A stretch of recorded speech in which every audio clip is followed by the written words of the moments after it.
What if the sky looks any better? It does. The sky has light. I do not. They need to create a candlelight iPhone. An iPhone camera that works in candlelight. That's what I'm fucking talking about.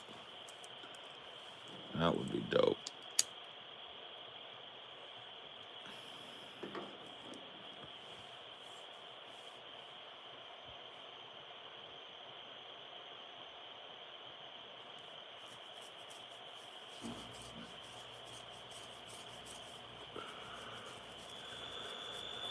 Chirp, chirp, chirp.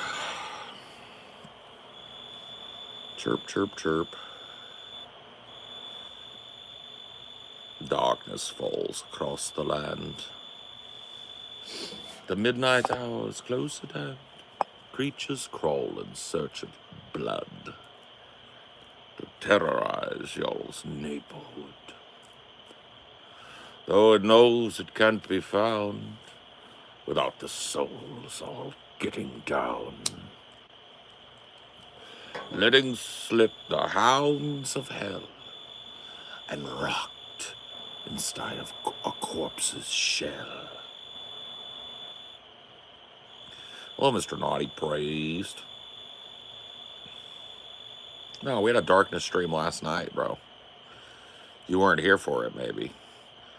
But, you know, there's nothing but darkness out this way for me. So I really just, you know, this is where I be.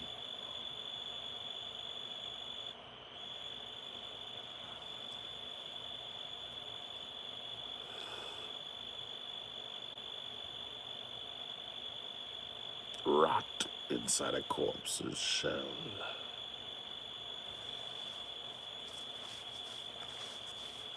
Ah,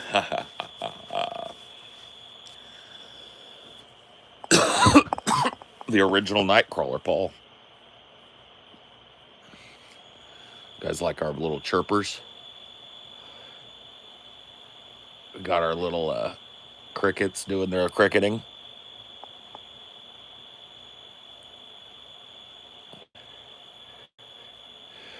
We don't get many crickets where I'm from. I don't think we've got enough fresh water.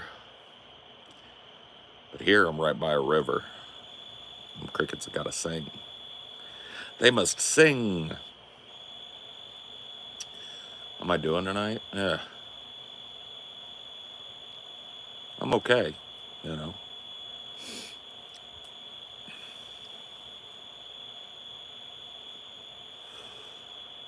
Chat can't see you. That's creepy. Why is that creepy? I can never see any of you. Now you know how I feel.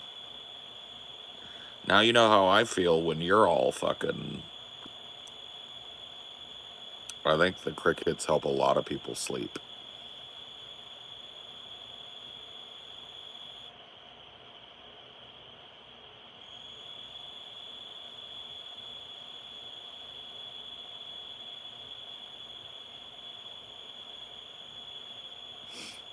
Man.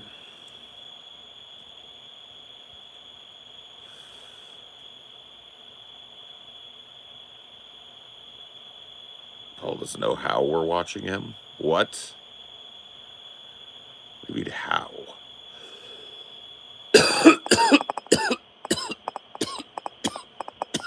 Excuse me.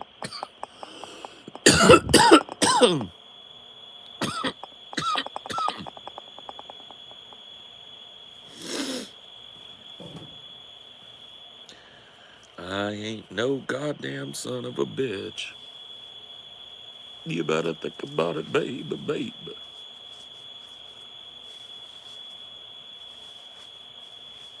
I walk the streets at night.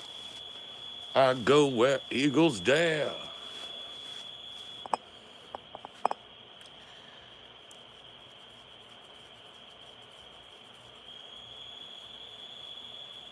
Oh yeah, true. I don't know what you guys are up to ever.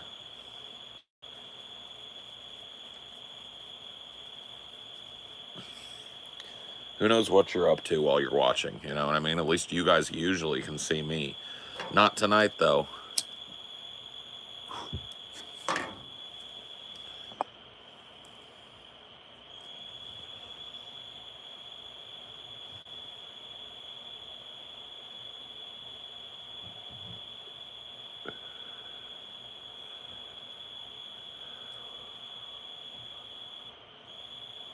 chirping. Chirping, chirping, chirping. Oh, fuck, man. I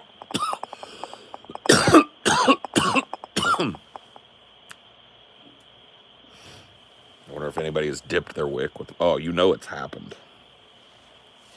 You know wicks have been dipped off of Paul's ego.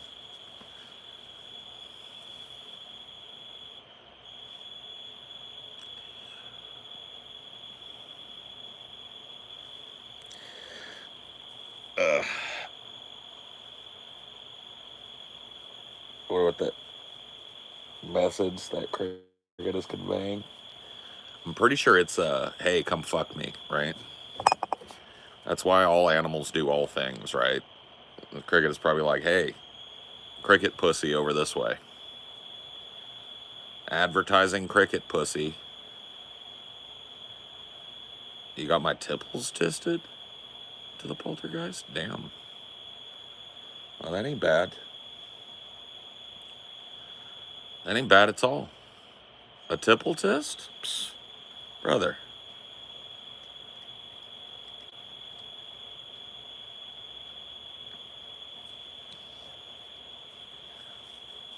You hear about Cobes? Only like a billion times. Only like a billion times, and the more I hear about it, the more disgusted I get. The way that that like whole ass community flipped from being like people trying to kill him to people eulogizing him is just like, it's fucking nasty work. I gotta be honest with you. Yeah, let's send this fucking guy Tito's till he fucking passes out, pukes all over himself. What a loser. Oh wait, he's dead? He died of the Tito's? Man, rip Cobes. He was a real one. It's like, ugh.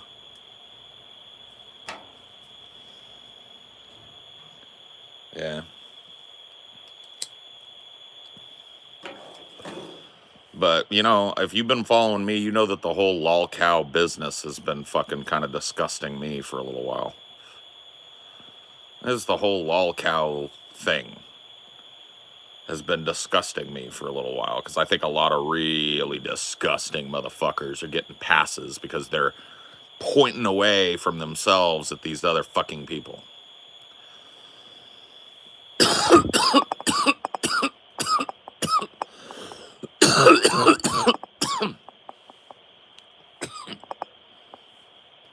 Yeah, I'm sick of the fake eulogizing.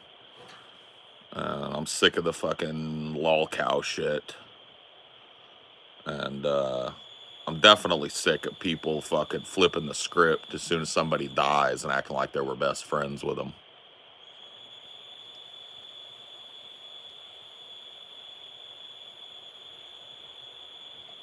Ugh.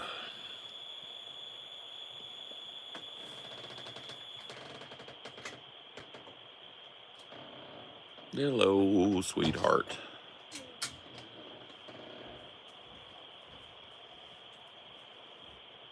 Ugh. Man, that's 2 Paul yawns today. They're pretty rare for these, but I think I deserve a few yawns. Dude, the Snarker subs have been fake eulogizing Cobes and Pimp Monk as if they got any fucking right to play at empathy and compassion with the shit they get up to and watch. I don't really care about that. I mean, they're just among the whole crew of people. Like, especially with Cobes, you know, Pimp Monk was, you know, more of a just direct content guy. But Cobes, definitely a fucking prototypical lol cow. And I just cannot help but wonder how many of the people that are solemnly eulogizing the guy sent him the very thing that killed him and egged him on to drink until his liver failed. You know? And it's just like, man, fuck all you. You all suck. You all fucking suck. Fuck every last one of you. Crickets are so angry. I don't think they're angry. I think that means, you know, cricket booty for sale.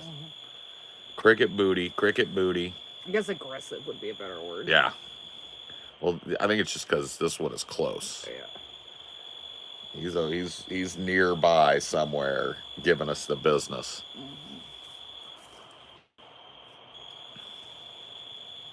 Cricket pussy for sale. Looks like it's for sale all up and down the river. Not even for sale. It sounds like it's almost being given away for free.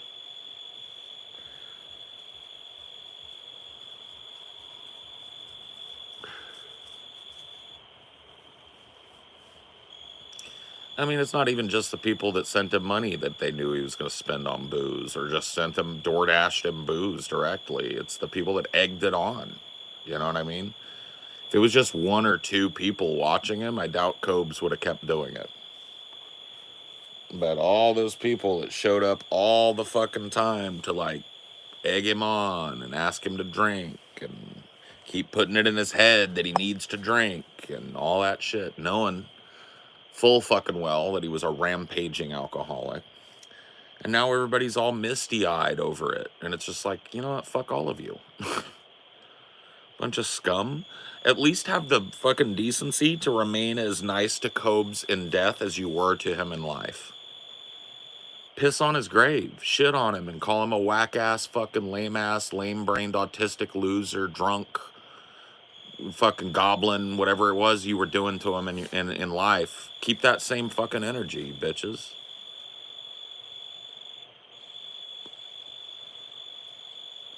Not to be a dick, Paul, in his own words, it's not and doesn't want to be your therapist, doctor. Oh, okay, yeah, that's true. Paul does not want to be your therapist or doctor. That is true. Somebody's trying to use me that way. I didn't see it, but it's not even that I don't want to be your therapist or doctor. I cannot. I'm not trained in such things. Nor would I be a very good candidate, but it's not really a two-way street. Can't really be. It's too many of you and only one of me. Just double checking Dino's inside.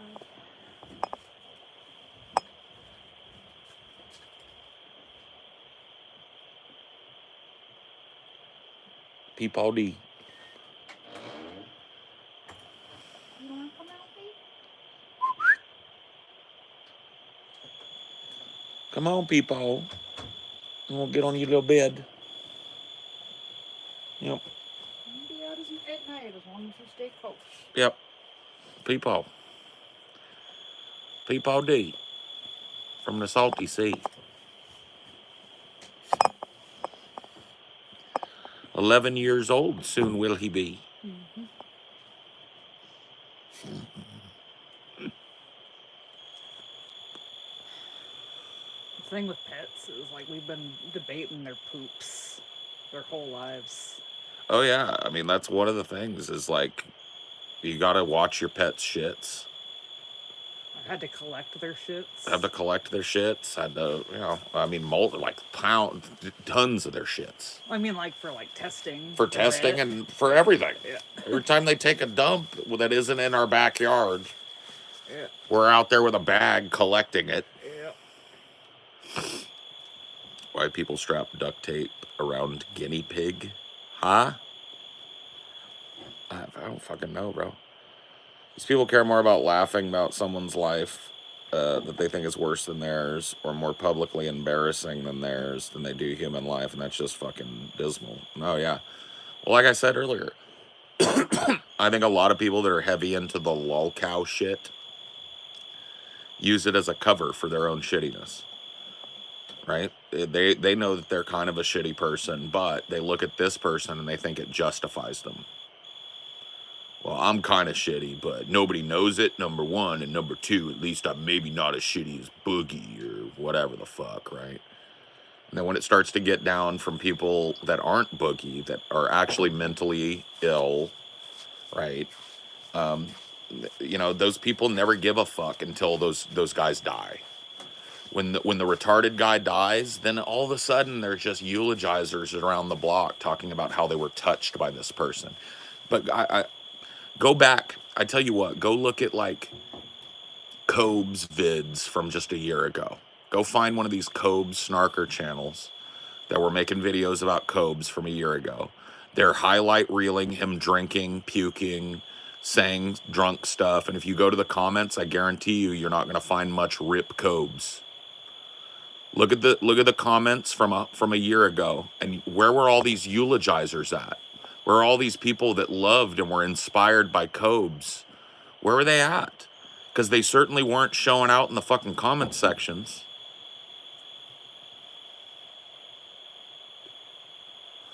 Oh yeah, Josh Block, the World of T-shirts kid. I'm only aware of him just because he's so ubiquitous now. They're gonna kill him too. And the same amount of eulogizers will show up for him too. It's just a sick cycle that people are stuck in, where it's like they find a mentally ill alcoholic, they feed him alcohol till he dies, and then they eulogize him, and all start waxing poetic about how much he affected their lives or whatever the fuck. It's just actually disgusting. It's like a real sick fucking.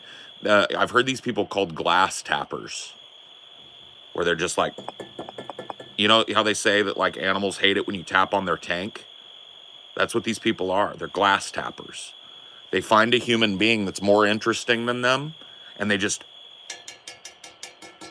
until that fucking person's dead, and then they all act like they loved him.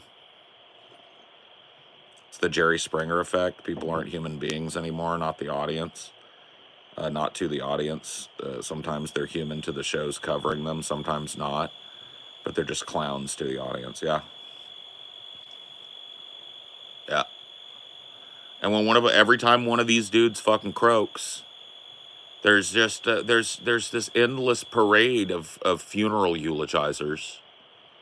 And I'm wondering where all those people were when the word was Cobes was just a burnt out scumbag, drunk idiot that doesn't want to get a real job and can't hold down a real job, so he sits and e-begs on the internet all day and drinks shitty fucking wine and beer all day, and he's a fucking loser and he hasn't been laid in forever. Where are all those motherfuckers? Where are their eulogies? You know what it is? They're hiding amongst the other people that just casually watched Cobes and passing off their fucking shit as a eulogy as well. And it's getting upvotes and everybody, so they got the best of both worlds. They got to fuck on Cobes when he was alive, and now they get to act like they're great people by eulogizing him now that they contributed directly to his fucking death. It's just disgusting the way that people act, man. And there's this free-floating, like, hostility that we've talked about here on the internet that is getting worse, and it's getting worse, and it's getting worse. It's like people are going farther and farther and going dirtier and dirtier just to rile people up, just to get at people who they perceive as their enemies. And it's almost like every regulatory arm of the government is asleep at the wheel right now on it. Just like state doesn't want to touch it, federal doesn't want to touch it, local doesn't want to touch it because it's out of their jurisdiction. There's nobody at the wheel. And people are just fucking becoming ghouls.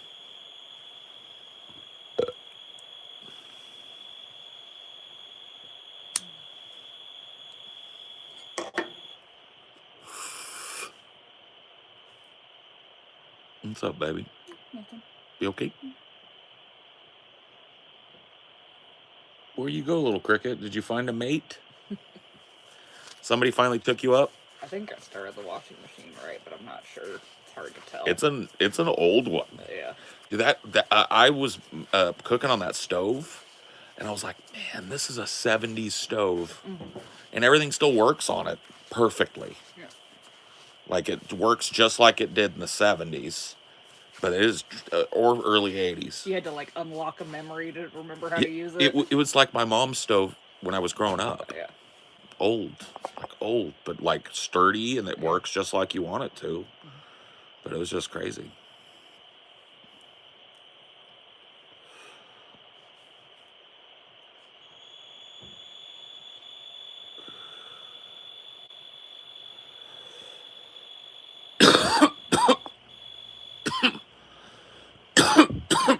Or sleep at the wheel because there's money to be made, a third of every single one of those super chats. that bought Cobb's booze went to YouTube. Yeah. Yeah, and I've said this before too. All the botting and all of the fucking alts and shit. YouTube has no incentive to fix that because on the back end they can report it as engagement. To an advertiser, that can be, they're, oh look, there was 100,000 people that watched this. They don't. YouTube isn't going to tell them that 50,000 of those people were fucking not people.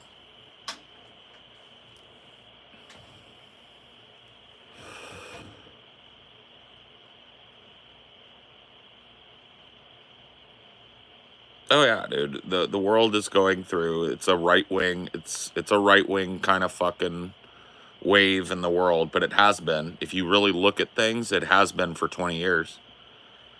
It's just been a slow but steady facilitation of the right. And we've watched Democrats modulate their positions to the right so much that now they're border fucking Nazis and they're fucking out there fucking anti-crime in it.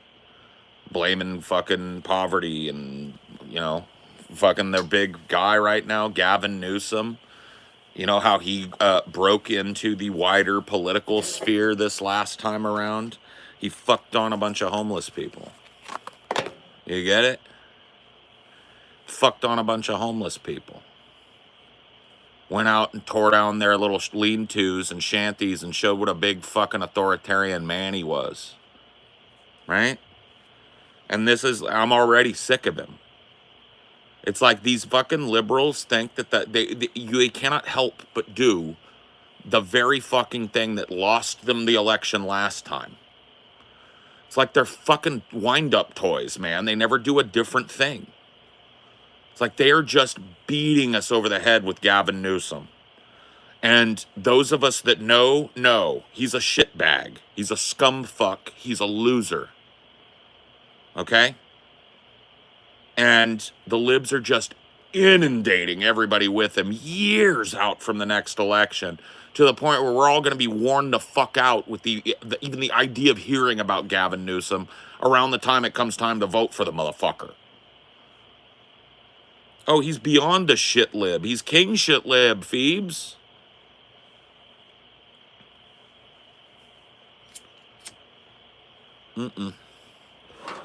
Phoebe, don't be so quick to say that.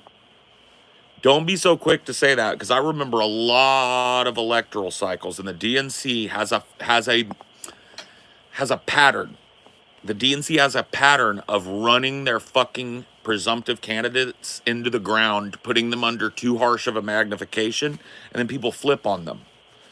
See Howard Dean, right? See not Michael Dukakis. See what was his name? Dennis Kucinich. Right? Just keep looking down the line. Right? They prop these people up, and then they just don't poll well. And it's so early. They're putting him out there so early. Harris, yep. Or Gary Hart. He gives 80s Biden energy. Yeah, Biden, yeah. See, this is what I'm talking about, guys.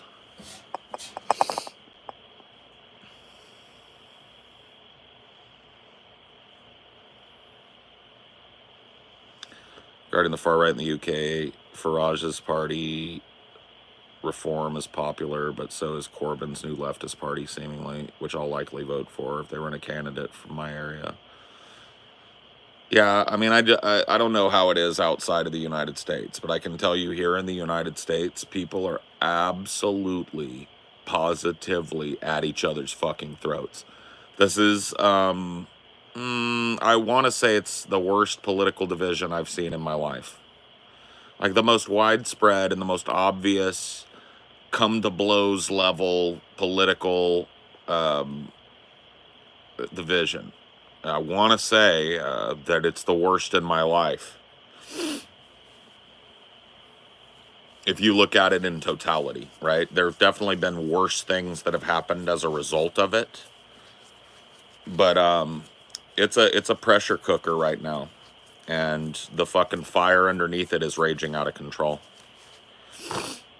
It's a little bit fucking spooky if you want to fucking ask me about it. Crazy, scary, spooky, hilarious. Crazy, scary, spooky, hilarious.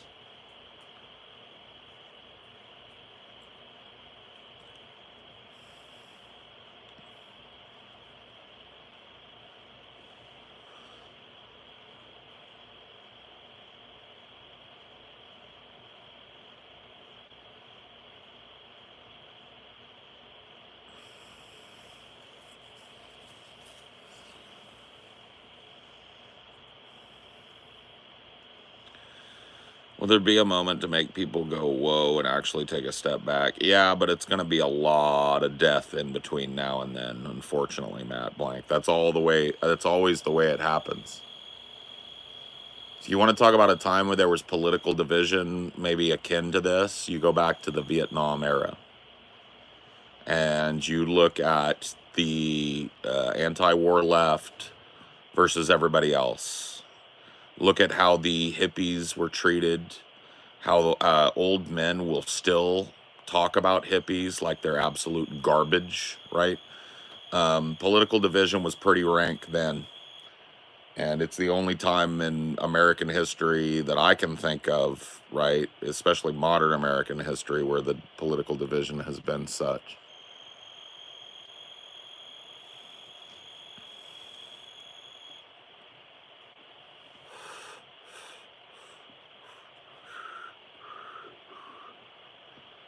Favorite decade for fashion? I'm not a fashionista, bro.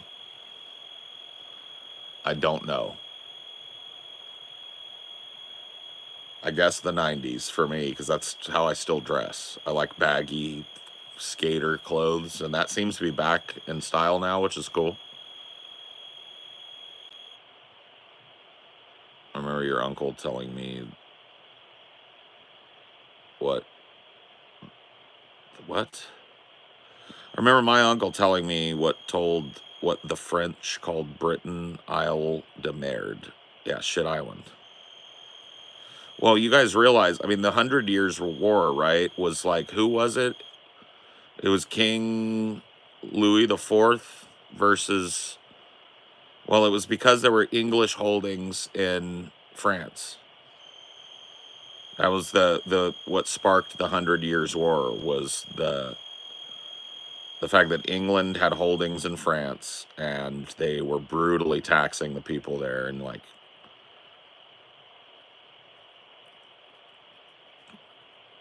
so yeah, they have every reason to call Britain the Isle of Shit. No, it's all good. I was able to puzzle out what you meant. And they're just a singing here tonight. There ain't no two ways about it. See if he likes this.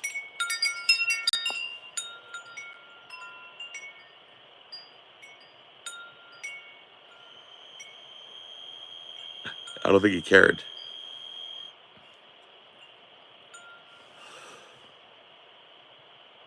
No doubt every right winger is a MAGA, but I've never seen such a large scale population of people be a part of a cult outside of religion. What makes them think Trump cares about them?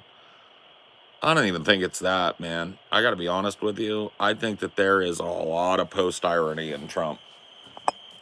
I think that there are a lot of people just post ironically supporting Trump because he's a disrupting influence. You want my real read on Trump? I think everybody's wrong. I think everybody's wrong about why Trump. I think they were right about Trump in 2016 before he won the presidency. The disruptor in chief. People are sick of it. People are sick of the intransigence. Working people are sick of making less every fucking month. And people want it all to collapse so we can build something new. Even if they won't say it. Even if people won't say it with their lips, they want it all to burn to the fucking ground so that we can rebuild it. Just everybody's too afraid to say it. And so they're protesting with their votes. They're sending a fucking idiot in to monkey wrench the world over and over again because they're angry at it. And they have every right to be angry at it.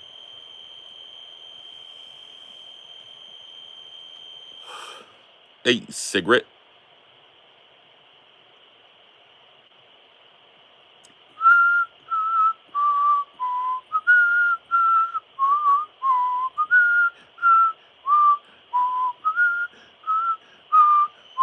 Cigarette.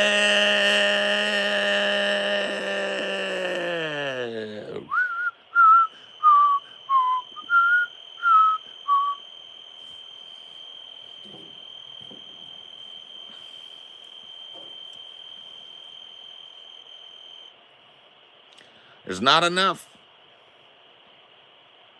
There's some real motherfuckers left, but it's not enough. Some real ass bitches left, but it's not enough. Man, I really fucking wish that Kendrick, you know, had a different voice. Forgive me if I'm mistaken, but past when Trump first got elected, you said maybe Trump was a good thing because he will cause people to finally understand the system is shit. Do you still believe that? No. I believe that people already understood the system was shit. At this point, the only excuse that I can even make psychologically for the phenomenon that is Trump is that people are fucking sick of it. They are sick of the way that our society is set up. They're sick of the straight vertical nature of it. They're sick of getting shit on.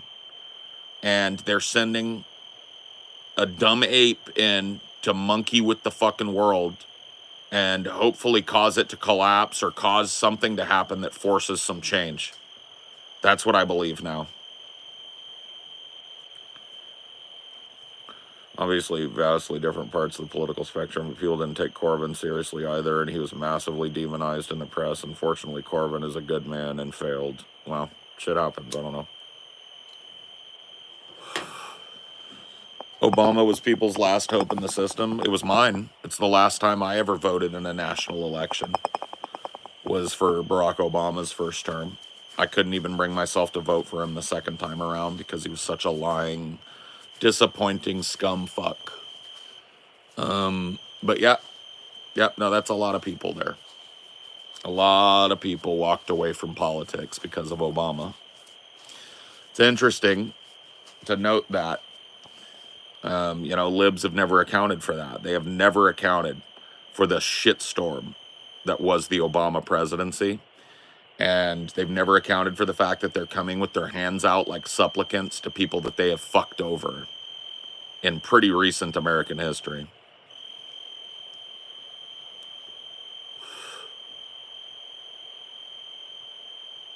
See, though, why don't his voters say that? They don't know it, Phoebes. They can't. Listen, this is some mind reading shit from me. What I just said, this whole fucking thing is rotten and it needs to burn, is verboten. Do you understand? That is like people admitting that their lives are meaningless, or a parent admitting that they fucked up their kid. It's just so rare, and it's such a ego-shattering event that they just can't, they don't channel it that way.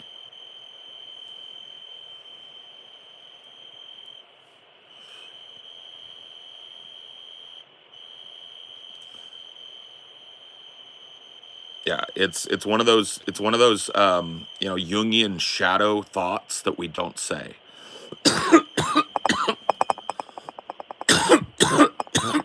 Absolutely, Conti. I know the term bread and circuses. Absolutely, and I feel like the bread and circuses are wearing thin here in America. I feel like we've sold our film industry almost entirely to China, and we're making videos for the Chinese market. And China, God bless them, are about 40 years behind Americans in terms of their taste in movies. They're watching the type of shit that Americans were watching when my parents were coming up, okay? And they're loving it. Big explodey action. And if there's a scene that takes place in Beijing, all the better, right? So our Chinese fucking movie industry is not really turning out much pleasing fucking media anymore. People have got this malaise over them where they're just like, they have no excuse to be bored. But put a 1 in the chat if you've been bored this week. Just you know what I mean. Let me take the temperature. 1's in the chat if you've been bored. 2 if you haven't been bored in a while. 3 for the manatee. I just want to know. You know, just a quick little. You been bored this week? I got a lot of 1's. Lots of 1's. I got 3's for the manatee coming in. Cosmic Gaussian, cool for you. Got a lot of 3's for the manatee as well. Always. That's why I offer, you know, your other streamers, I always give you a binary choice. I always give you 3 for the manatee. But here's the thing. You see how many 1's was up in there? There's no excuse for any of us to be bored, man. And so the fact that we have all been bored in the last week and maybe multiple times a day in the last week, right? It goes to show you that we're starting to get fucking worn out by the bread and circuses. The bread is starting to go stale and the circuses are starting to get predictable. And so it's like I said, it's a fucking pressure cooker, bro. Your take on crypto? No fucking take whatsoever, friend. I don't invest. I don't do the stock market. I don't do crypto. Maybe to my horrible detriment. I don't know. Maybe I'm, you know, as broke as I am. And I'm not broke, but maybe I have as little money as I do have nest egged away because I didn't do crypto. But maybe I have that nest egg because I didn't do crypto. I don't know. You know, I don't do that shit. Prefer low-key content like this anyway. No excuse at all, but had to be honest. No, it's all good, man. It's all good. I would have put a 1 in the chat too. You know, a little less so than usual for me because I've been so fucking busy for the last month or two. But, you know, I'm not going to lie to you. I've been bored. And there's no reason for us to be bored. I'm always hanging at Phoebe's stream. I do them and like watching yours on top of a few podcasts. Yeah, man. Well, you've been around a long time, Ingar. And I think it's time for me to do something here. Because you've been around for fucking ever. So welcome our new mod, Ingar Husky. You know, he's Ignar Husky. Yeah, he's been around forever, bro. He's been around for fucking ever, and he adds diversity to the squad. I'm pretty sure. Yeah, you've been around forever, bro. Just to make sure you don't get fucked with. One of my new blood mods doesn't, you know, recognize that you're a gangsta.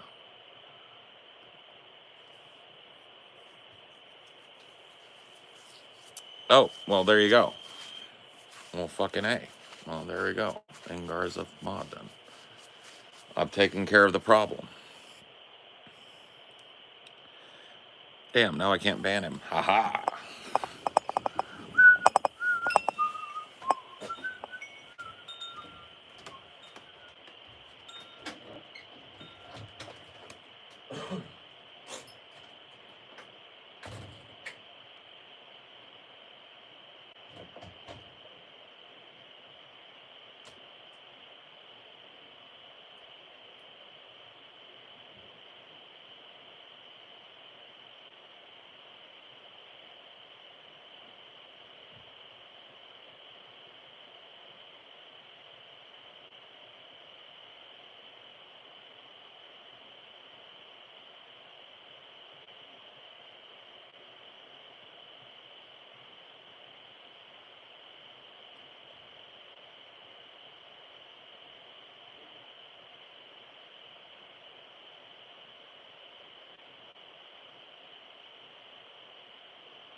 just had a fan going in there that was driving a pump. You didn't hurt it at all. Go, D. D. Wake up. I got trying people. to find like a crumb or something. You're on a crumb hunt? Oh, it's because Dad grabbed some candy, I think. I'm not dropping candy crumbs everywhere I walk, D. Bum, bum, bum, bum, bum, bum, bum, bum. Mustard. Oh, we might be out. Oh, are we? Yep. Sorry, baby. I have a good view of the stars. Yes. As it gets darker, last night, me and Amelia were looking at the stars a little bit together. Because we're way up at elevation, and we're way far from civilization here. And so, yeah, really good view of the stars tonight. Milky Way situation. I've not seen weapons yet, but I've heard good things. Do you also recommend Chunky?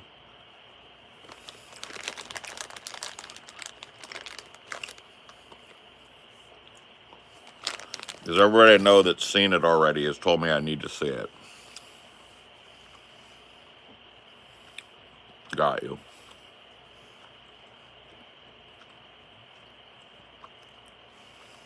Never get tired of you saying such a waste.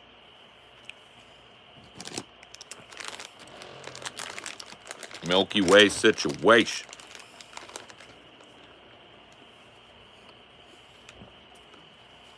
We got 2 more after this. We're more than fine.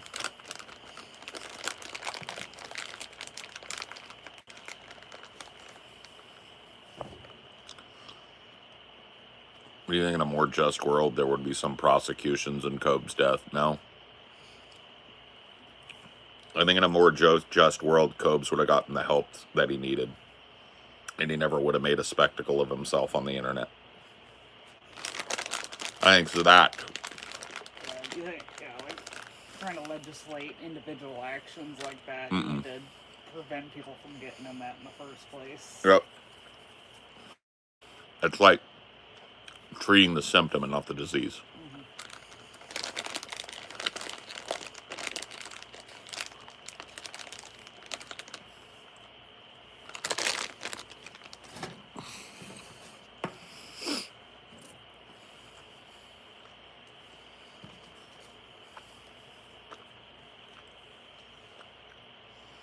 Maybe we can run our idea by people, see if they can help us come up with any more catalysts for fixing the worlds.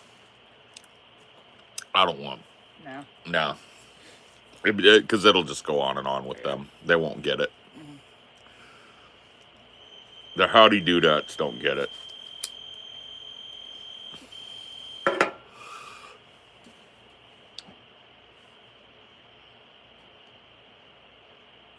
I don't want to be mean to Cobbs' father. He just lost a son, but do you think that he could have tried harder, or is...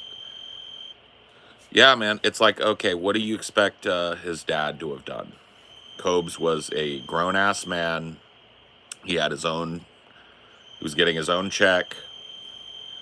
And I know that his dad helped him get places and tried to look after him, but at a certain point, like, what can you do for a grown-ass man that just seems hell-bent on drinking himself to death? They're not gonna do guardianship or something like that, typically. Well, no, not if like Cobbs can sober up and appear to be pretty fucking like self-aware and be like, yeah, I like my apartment and I want to stay in it. They're not gonna rip a man like that out of his apartment because his dad is tired of helping him. You know, and not only that, but you know, from what I've gathered from my little bit of, you know, Cobra knowledge, you know, his dad, while a meme in the community, kind of, I think, tried to help Josh a lot. And so, yeah, I mean, I think at a certain point, a parent really can't do anything. It's like, I was talking to my mom a few weeks ago about how bad, how I was in a real dark place a few years ago, just real bad health and bad mental health, and just, and she said something to me. She said, that's one of the hardest things as a mother is watching one of your kids drowning and knowing that you can't throw them a life raft. And I was like, wow, because she's right. She could have like swooped in and tried to get me to go into a clinic or something, and I wouldn't have. I would have told her there's no way I can take 3 months and go to a clinic or whatever the fuck. I have a job, and that would have always been the case. Ever since I've been an adult, I've never walked away from a job. So not until I, secured another job. You feel me? And so, yeah, I don't know.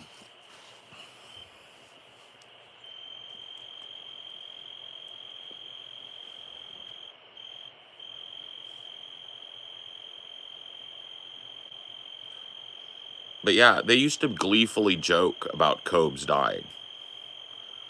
Used to be massively upvoted comments and stuff about how, like, Lamau, this dude, like, 25 and he's already half dead, lol. Where's all that energy now? Because now it's all just love. And it's like, well, fuck off. What was the hardest job you ever worked? It depends on what you mean by hard, right? It's like, what was the fucking craziest job that I ever worked that made it hard? Probably when I worked at CRA, which is a Container Recycling Alliance. I was just a line worker there, man, and we had to stand at a conveyor belt and pick ceramic and metal out of garbage all day. That was a pretty rough job. The job that almost killed me was working at the school district because, I was in the tech department, so overfunded in terms of purchasing tech, underfunded massively in terms of supporting it. And so I was just like one of 5 supermen in the district that each had 3 schools, and they were our fiefdoms and domains. Nobody else touched them.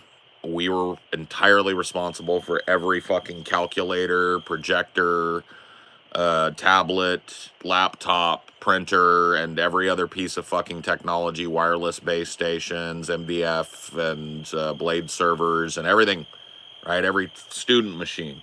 Hundreds and hundreds and hundreds of machines that I was personally responsible for at each site every day. And I was the only guy that would ever show up to help them.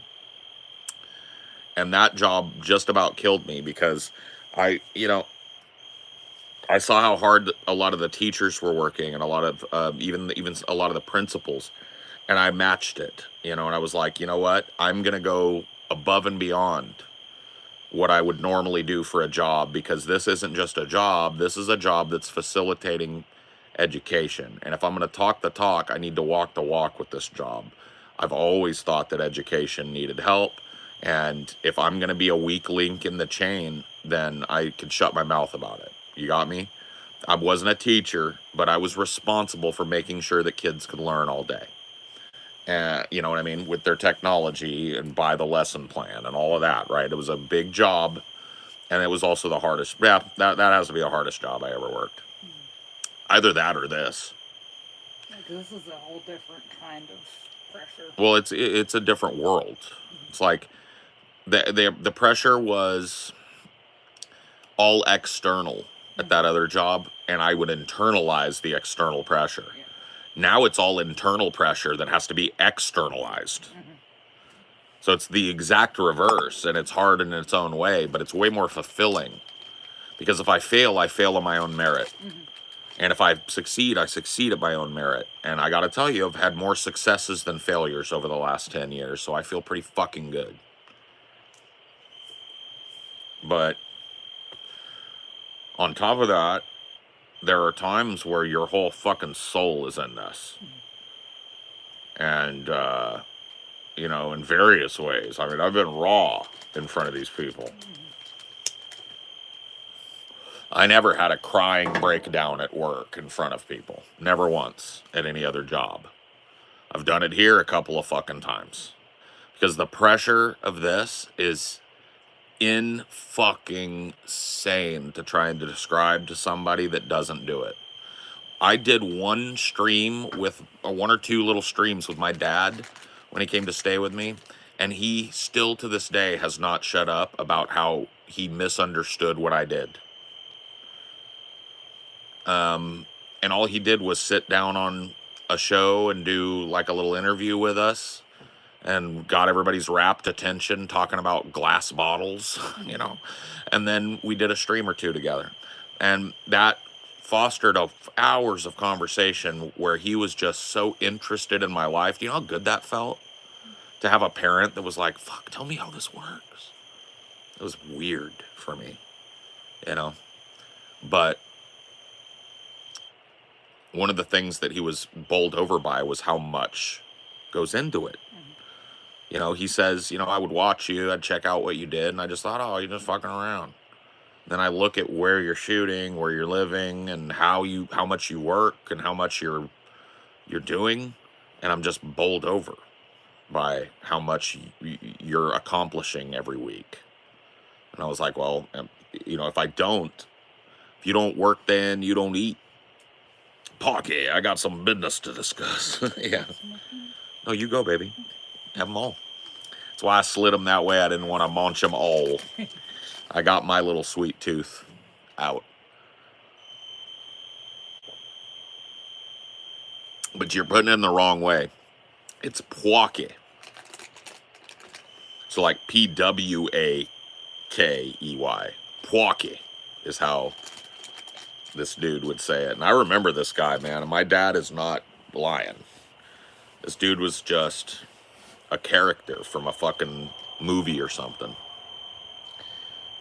Just a huge dude. TJ-sized guy.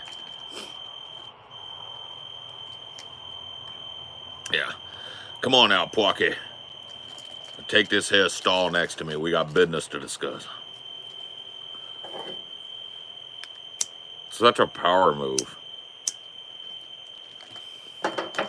It's like a dominance move. You know what I mean?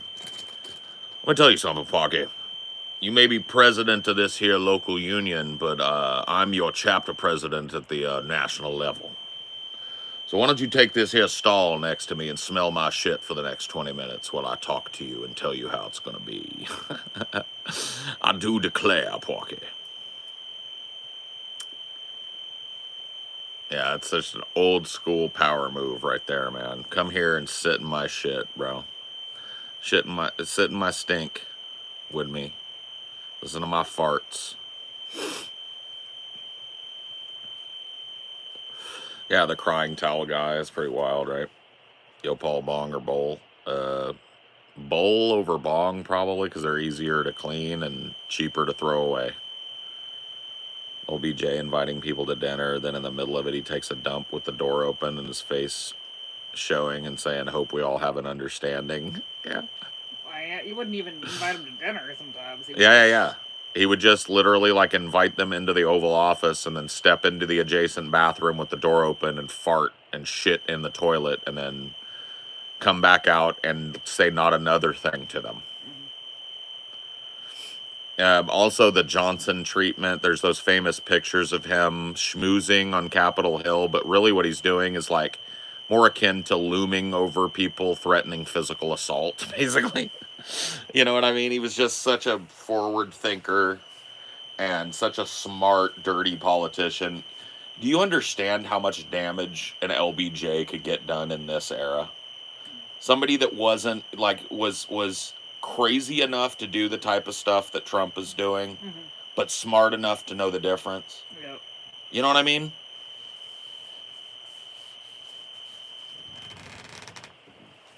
And I ain't no fan of LBJ. He was a lying piece of shit, and he was a warmongering piece of shit, and he oversaw a lot of death and destruction in Vietnam. And you know, he was kind of a conservative by modern standards, being a blue dog Democrat. But tell you what, that's a Democrat that I probably would have voted for because, wow, in retrospect, right?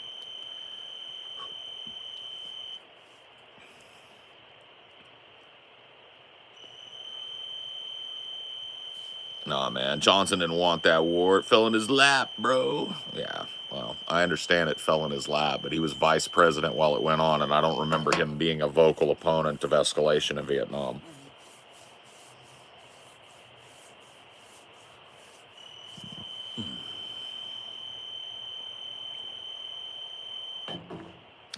I know you're kidding. But that is the lib tact.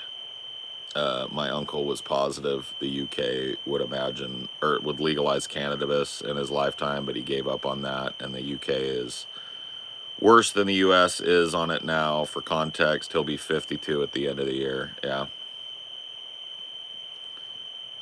Yeah.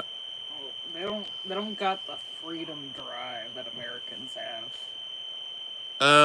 Yeah, I mean, I think you're right. That fucking like because we're watching a show right now, that 1883 show, and a lot of that shit. What did she say? Freedom has fangs, Yeah. right?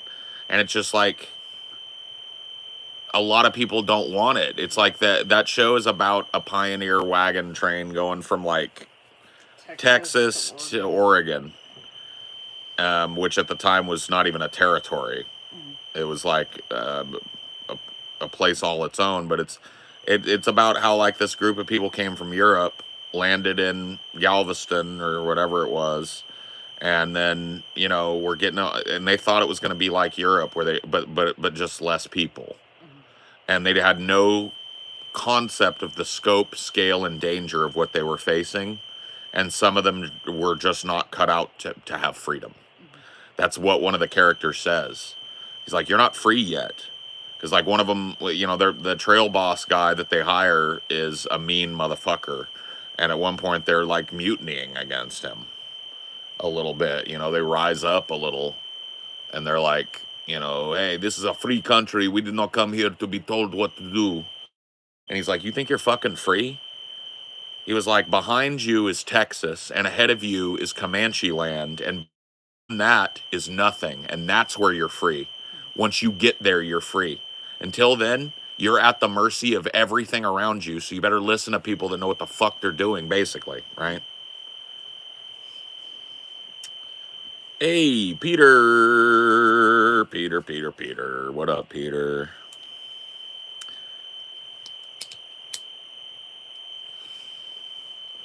What's the word, Peter, on the meetup? Are you going to be able to get there and stuff?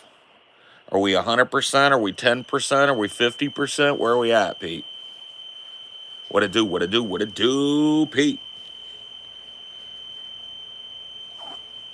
Where are we at on that shit, my friend?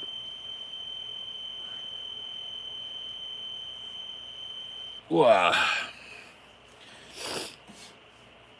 Peter Piper picked a pack of pickled peppers. Yeah. That is true.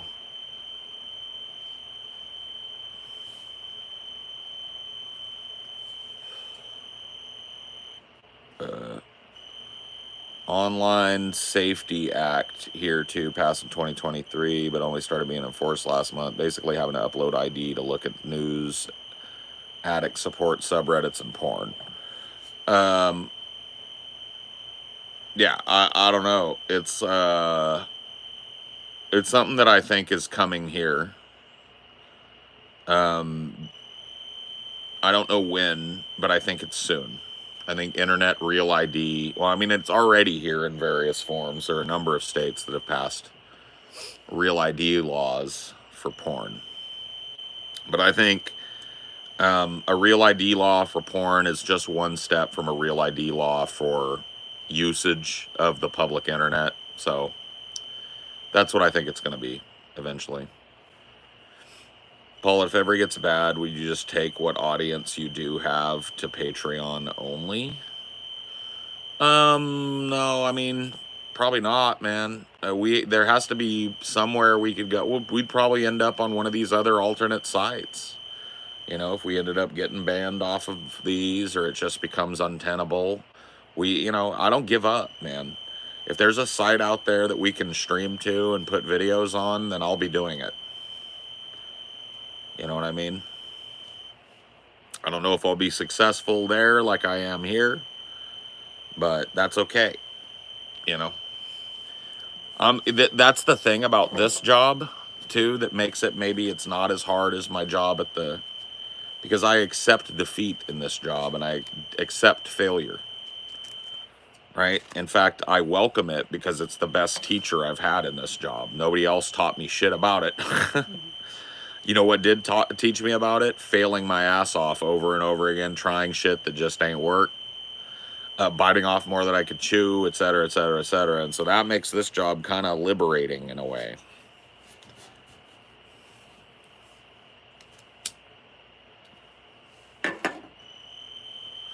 Well, sometimes you have to admit defeat. Sometimes an angle just don't work and you got to call it. Sometimes you got to walk away from something that you love because it just ain't working. The sunk cost fallacy is real in content creation, right? You put a lot of effort into something and this kind of goes, you'd be stupid to keep putting in the same amount of effort and then expect the same shit, right? But you also have to know when to pull the plug on that. Put in a lot of effort at something, it doesn't perform as well as you hoped, but that doesn't mean that it's time to abandon your fucking ship. So you got to know when to pull the plug. You got to know when to, pack it up and accept defeat. You got to know when to exit the spiral of sunk cost, and all of that shit.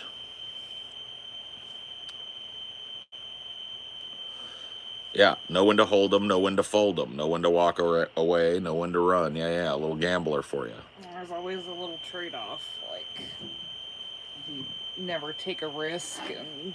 Oh my God. Risk stagnation, or do you take risks and have it don't go up and down? Well, that's another reason why this job is so crazy for me, is because I was the two jobs, the jobs that I really worked, if I were to talk about my work life prior to starting my own business or working for myself as a contractor and then starting my own business, was I was at the behest of everyone else's risk aversion constantly because I had no power.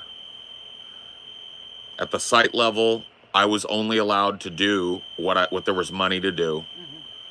And I was only allowed to do with what I was given, what I was told to do. And I was never allowed a place at the table, a voice. And so I really had to watch things stagnate around me for most of my work life. And now I'm in a job where if you don't risk it, you don't eat. Because if you think you're going to keep making the same shit and people are going to keep coming back to the table to eat another fucking bowl of it, dude, it just doesn't work that way. And if you guys have been longtime fans of mine or us, or Pessimist Productions guys, or even going back to DP and before, you know that we have reinvented ourselves and reconstituted ourselves and tried some wacky and crazy shit. We've flipped and we've flopped and we've said we'd never do stuff and done it. You know what I mean? We've done crazy shit. And a lot of that shit ended up blowing up in our faces. But you know what? When it hit, it hit. And that's still where we're at. You never risk anything, you're never going to gain anything. No risk, no reward. And that's always been true, and it doesn't just apply to money. My reward is not necessarily money. My reward is getting to continue to work this cool job. We're taking a huge risk right now. We're doing... You could have done Cinema Presents the exact same way you did last time. Yeah. I mean, I got to be honest with you guys. If you go back and look at the last Cinema for Cynics video, and it did really well. What the fuck happened to Alien, right? I didn't even appear in that video. That was an audio track only. I wrote it, I recorded it, and I passed it off to an editor who gave me 2, passes on it. Took my feedback, changed things around, blot out. We put it out, right? I could have done that. Instead, for 2 months now, I've been on this crazy adventure, writing, conceptualizing, and now traveling all over fucking the Pacific Northwest, shooting the most complex stuff I've ever shot, working on the longest script I've ever written by a country mile. And I don't even know what's going to come out the other end of it yet, but I know it's going to be fucking crazy. And it's going to be the same attitude that people love about the show, but the effort has gone fucking through the roof. The production value through the roof. It's going to be such a different video. It's going to be like nothing that I've ever made on the show. It's going to knock people's dicks in the dirt, I think. Is this Twilight video a documentary or a review? Yes.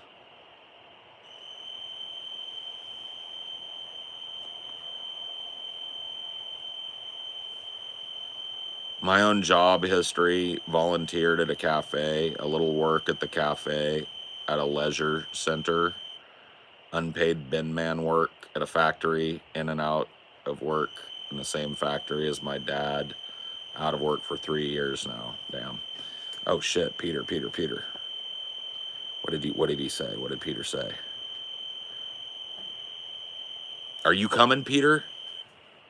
I think you told me before that you were really going to try and make sure that you could come to this meetup. Oh my God, I hope you're there, Peter. I hope you are there.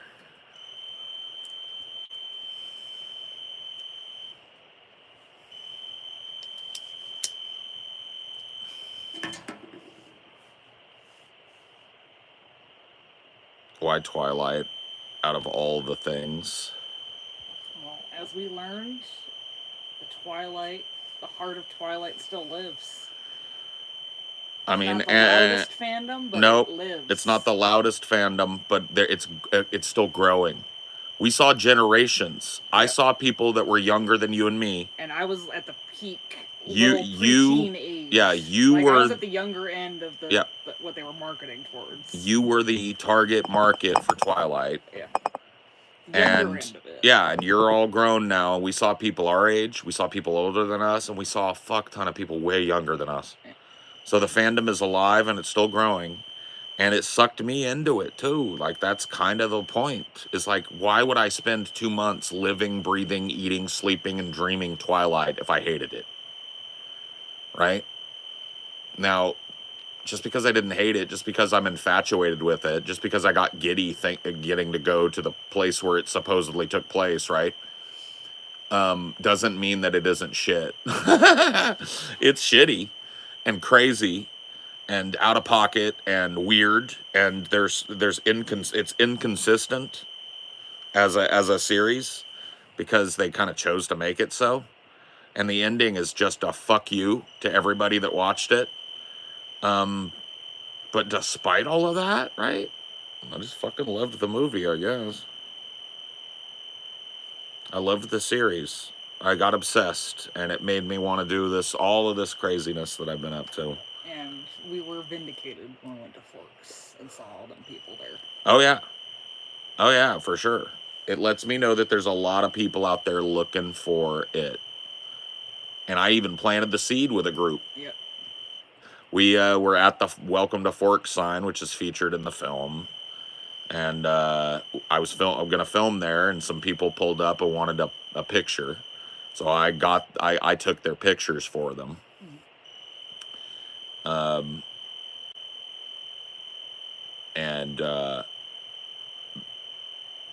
They asked what we were doing, if we were Twilighters, and I was like, oh yeah.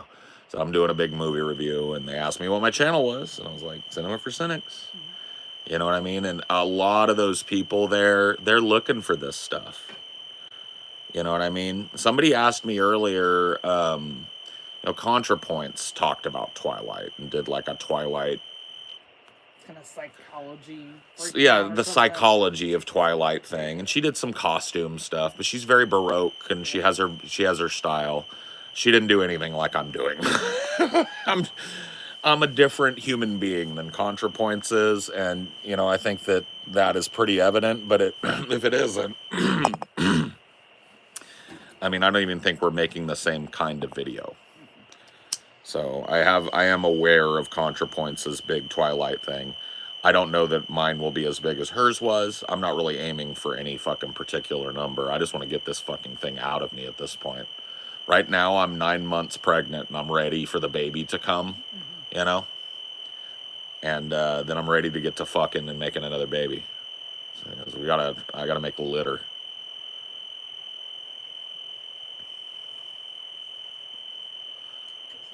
I don't think people understand just how out of the way Forks is for that many people to fucking show up. No, It's at, like, the very ass end of the state. Yeah, Forks is at the very northwest ass end of the continental United States, unless you go all the way up into Alaska, right? And it is remote. There's nothing near it.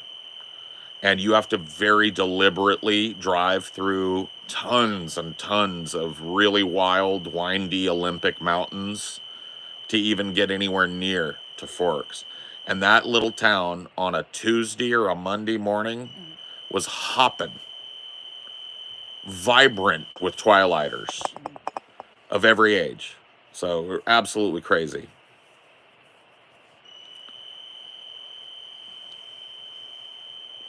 Yeah, it was a psychology, cultural critique. And she talked about Stephanie Myers's kind of impact on little girls and boys and how Twilight fit into that. I'm not qualified, equipped, or interested in taking that tact. I'm just a movie reviewer that gets obsessive about movies, you know? That's all. And if I can portray that on the screen and people can see what a fucking wild man I am, I think a lot of people are going to buy into it. If I'm wrong, I'm wrong, you know? If people want that less effort, kind of more tight, like everybody else's reviews type of thing, then maybe I'll do that, you know? But I've never really found a whole lot of value in going the way that people tell me to go. As much as people want involvement in that sort of thing, I don't think I have ever once been like, man, I'm glad that I listened to the mob on that one. So yeah.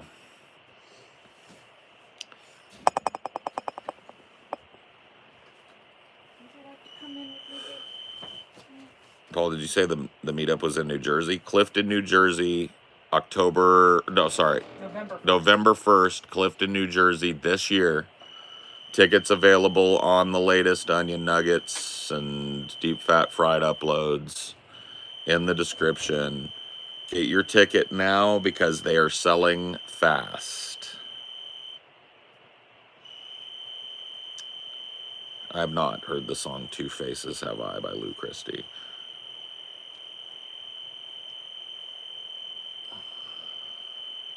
Or if I have, I don't recognize the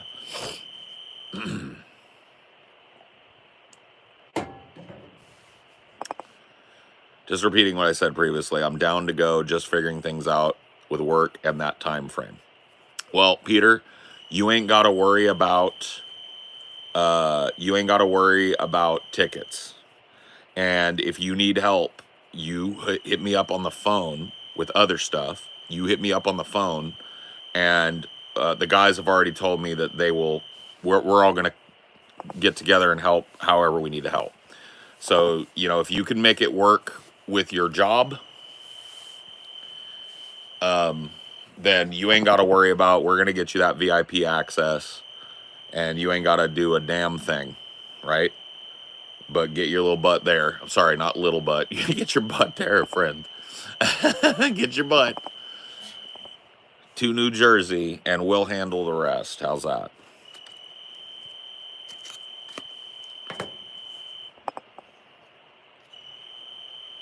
Camp Nobi Bosco in New Jersey, also known as Camp Crystal Lake. Opportunity. Really?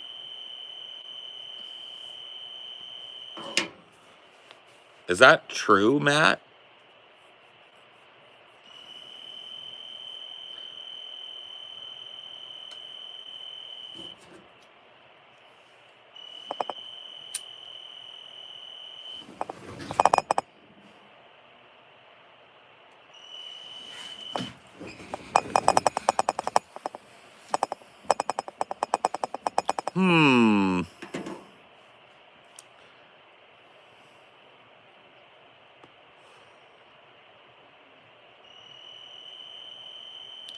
I'm not at the point right now where I could even start thinking. Amelia, I love Amelia so much. I'm glad her brain is half of this business now, because she was like, Paul, we're getting to that point where like your contribution to this is pretty much over, and you're gonna need to start thinking about like what's coming next. And I was like, oh my God, you're right. But I was like, I can't think about it yet. I still have to give birth to this. But well, yeah, you're right. Once the filming is done, like as I've written, conceptualized, done my research end, and now I'm doing my character bits, and my locational is wrapped. Oh, of course, Peter. Of course, friendo. But yeah, I'm really hoping you can get there. But I will tell you this, Peter. We are planning a meetup, and I haven't announced it yet officially, but fuck it. We're gonna do a meetup in Vegas, not too long after the Jersey one.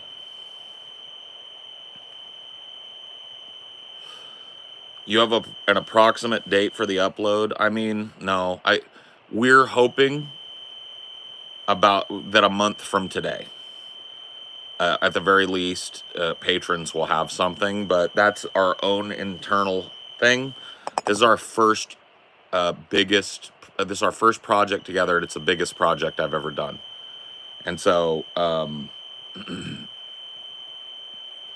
kit to caboodle, the Hellraiser review, which is currently standing as my most popular thing I ever did, took me about a month and change. And this one has taken us 2 months, and it is entirely more complex in scope, in just in every conceivable way.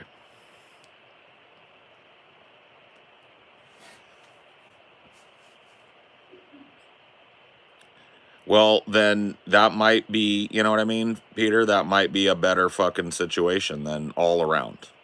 All around. Because, like I said, we haven't officially announced it yet, so I can't give you the dates. I do know it's going to be probably like towards the spring or something, maybe. But it's not going to be all that long into 2026 that we're planning on doing the Vegas meetup. And it might even be like right at the beginning of the year. I don't know. But just stay tuned, Peter. We'll let you know. Because if that one's an easier one for you to get to and a little cheaper and all of that for you, then fucking A, man. You can do that as well.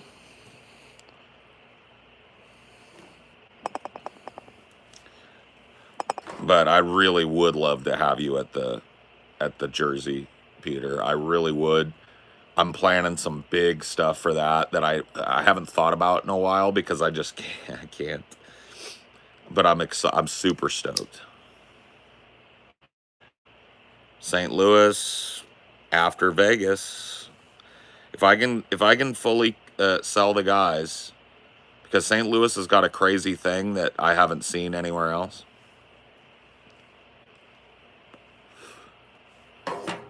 They have venues where you can smoke weed in them. And it's just like, hallelujah. You're gonna dress up in Gothic Lolita again? Sick. Oh, wait a minute. I think I remember you.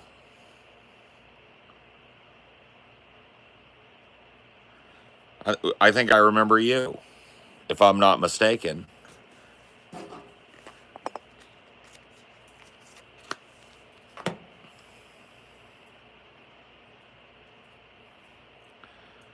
And some of the smaller town. They're in every city in Missouri. Ticket sales are going really well, man. I don't know that we'll sell out the whole venue. I think the max of the venue is 300. But here's how I'll just be like, put you behind the veil of these ticket sales, right? Here's how they go. They go, when we announce, we get this immediate influx of people who are just gonna be there no matter what. Then it slows down. And then as it gets about 2 months or a month away from the meetup, it spikes way back up again. And then all the way up until the day of the meetup, there are people that just don't buy tickets until that day. So there's usually about 20 or 30 people that just don't even have tickets yet that come and buy tickets. So the chances of us selling out are actually real, which is neat. But I would be pretty shocked if we sell all the way out at that venue. But a lot of fucking East Coasters have been waiting for us to come near them. And this is as near as they're going to get in the foreseeable future, so.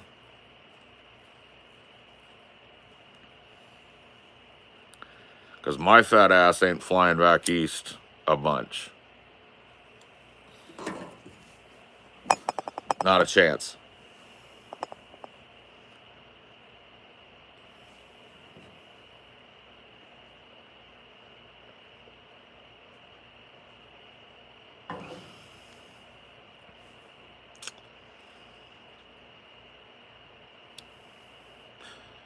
No. We've got plans back there, Femboy. You know, we're Amelia's got family that lives back east that she hasn't seen in quite a few years. And as such, we're going to go visit her family after, I believe, the meetup is done.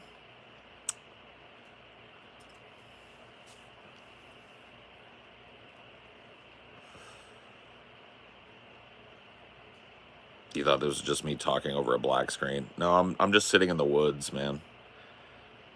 And I don't want the light pollution. So I've got a little porch light on, but it's way down the fucking porch. You guys, you see this? Look.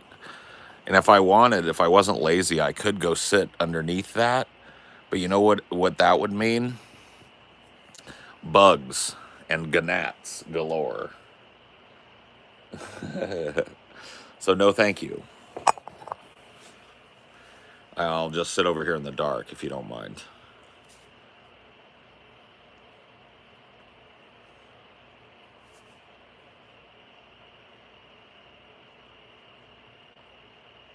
But yeah, it's going to be cool. I'm excited to get to, because it's family members of Amelia's that I haven't even gotten the chance to meet yet. I've gotten to meet her side of the family that's out here in the West. And whether they like it or not, I've adopted all of them, and I believe they've adopted me. So now I've got my family just expanded, and there's a whole arm of it that I ain't met yet. I must add, gnats, gnats. Well, yeah, I just say gnats.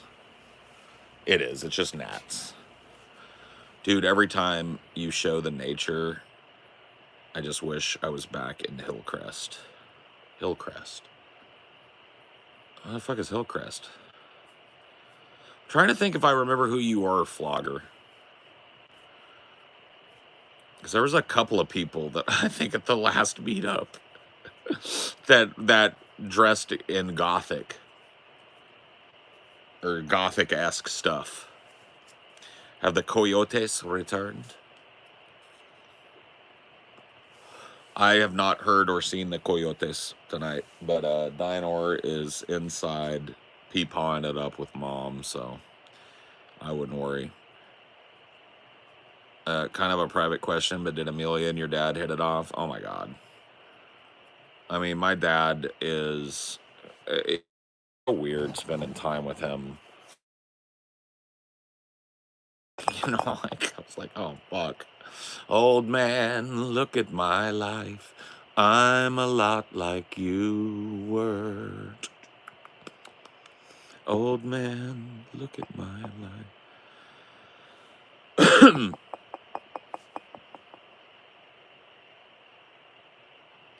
But yes. Yeah, my family has absorbed Amelia into its amoeba-like state. She's one of them now. But yes, my dad hit it off with Amelia.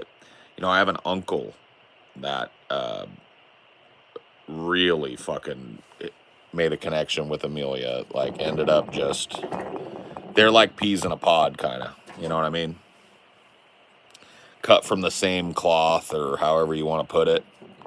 Just they definitely hit it off real good, and I feel like I've got the same thing going on this end. You know, I've really hit it off with Amelia's grandma and her mom and stepdad and you know, her aunts and uncles. I'm starting to grow on them like a fungus too. I think they were a little weirded out by me when they first met me, but they also met me before I got this very GQ haircut.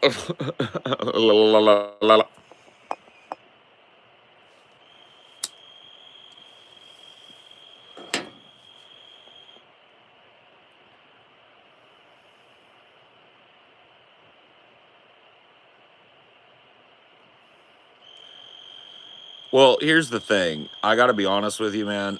In relationships, I've never really had a problem. I'm just a lovable, huggable type of guy. And everything is to the back with a little slack, because inside out is wiggity, wiggity, wiggity, whack.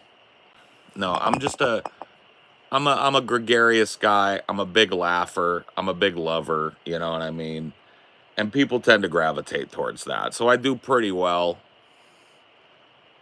I do pretty well with family. I always have. You know, I've been in quite a few long-term relationships in my life, and family is very rarely, if ever, been a problem.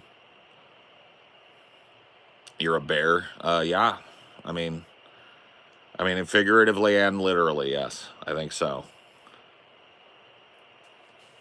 Missouri is the best state in the fucking union. Jesus. What the fuck, man? Can't believe there are businesses in my home state where I can roll a blunt, seal that shit, flare it up, and smoke that shit. It may be true. No, I mean, like, dude, I don't know if Cigarette is still fucking chilling in the background over here, but I gotta tell you, man, he's already hooked. He put me onto a couple venues where that's the case. So you know how'd I go?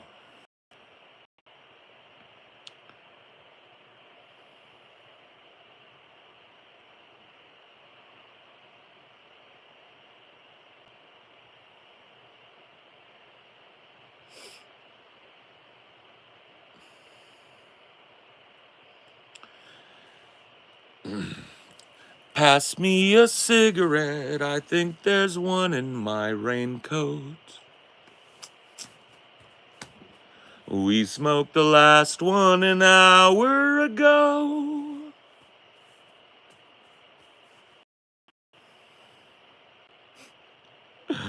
Oh man, I love that song.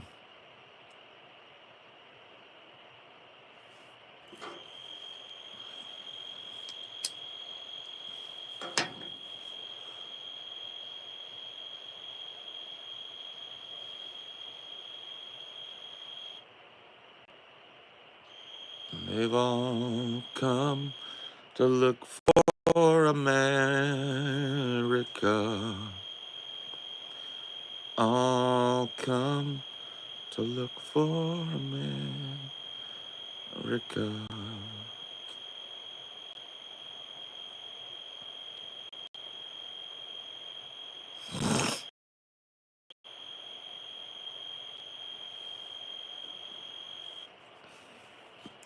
Yeah, that's a good song. Yeah, we could do that one. Do you want to be Simon or Garfunkel, Phoebes? Better let me be Simon. You better be Garfunkel. Because I can't hit the Garfunkel.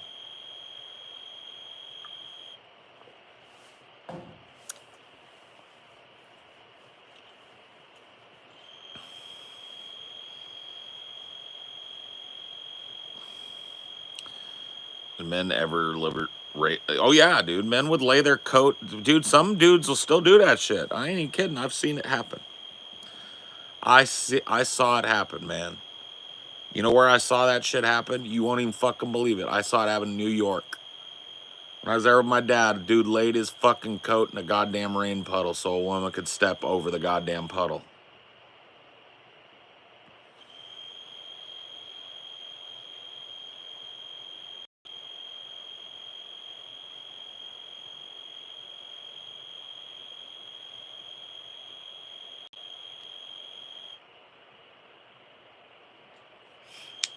Scarborough Fair is pretty awesome. That's such a haunting song, huh?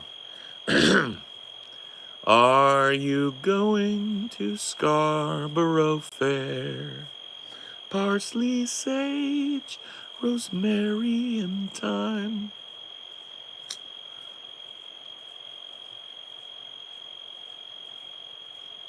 Yeah, that is a good one. Mine is America, but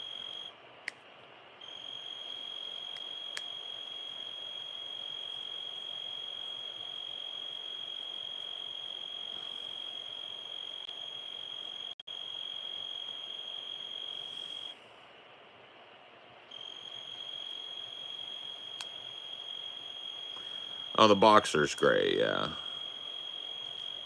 I mean, whatever. I think Simon and Garfunkel just great. I think they just made a bunch of great stuff together.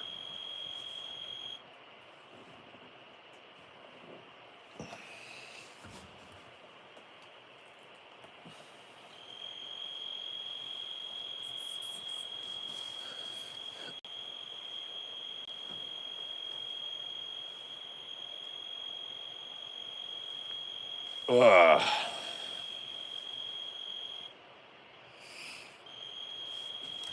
Ugh. Are you going to Scarborough Fair?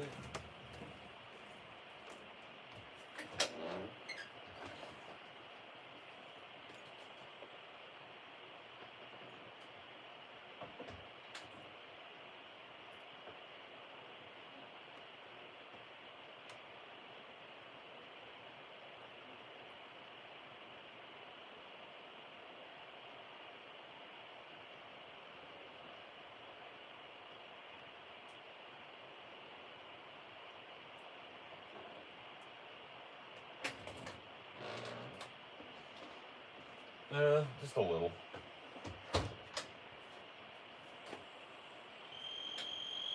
Okay. Sick to death of these bugs, so give them less of a target for this out here. I'll finish smoking these joints that I've got sitting here, and then that's it for you guys. You guys lose to the greater desire to experience the Tao as it flows and ebbs all around all of us.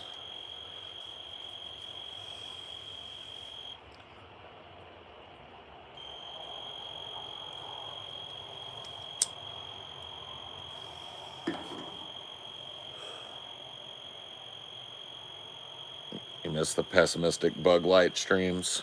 Well, I hope you don't miss them so much that you would send me back to that place, Phoebes.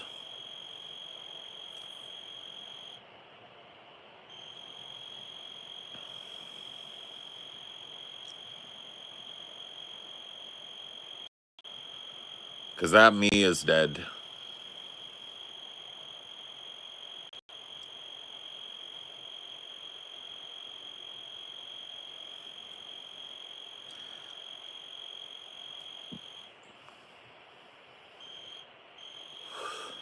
I know for a fact he's dead because I killed him.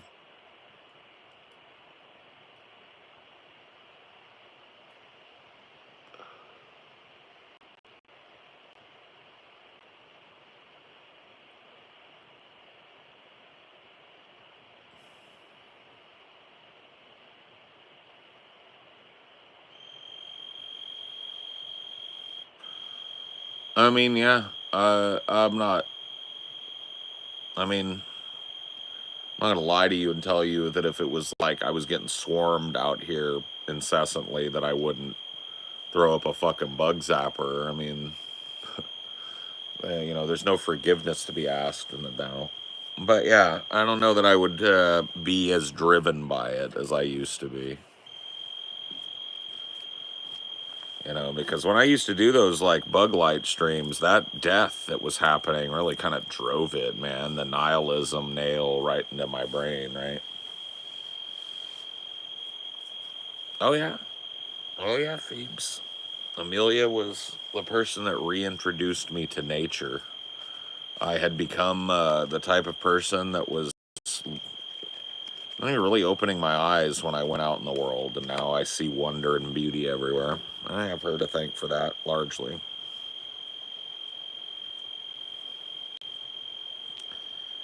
You think people have issues personally? Oh, yeah. The drinking is getting a little out of control, and I was like, you tell them, hey, man, your slip is hanging, and your drinking is getting fucking wild, and you need to back the fuck up, because it's starting to get on top of you. It's just like people are so afraid to offend nowadays, I feel like, maybe, that very bad connection. Uh-oh. Not a very bad I mean, like, I think I can handle a bad connection, but not a very bad connection. Come on. Stop. No, no, no. Stop being very bad. I'll give it a second here and reload it if I need to.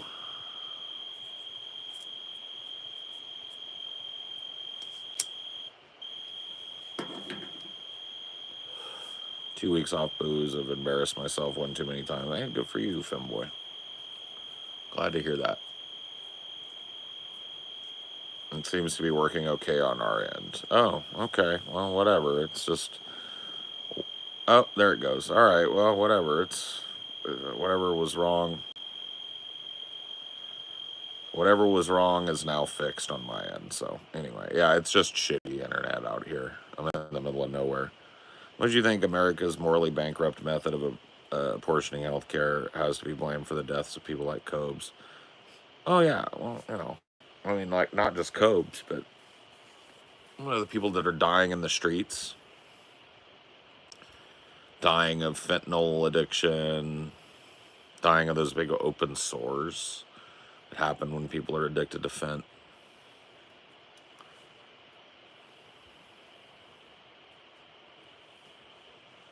But yeah, no. I mean, obviously.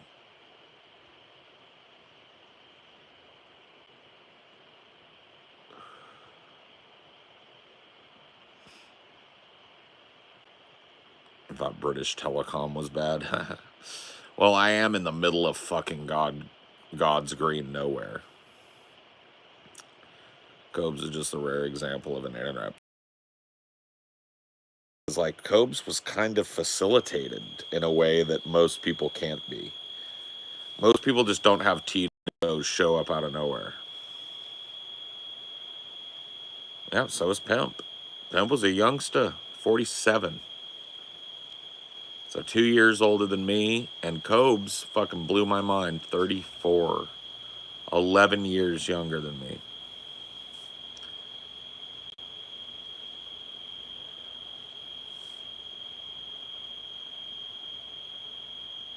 That shit is wild, man.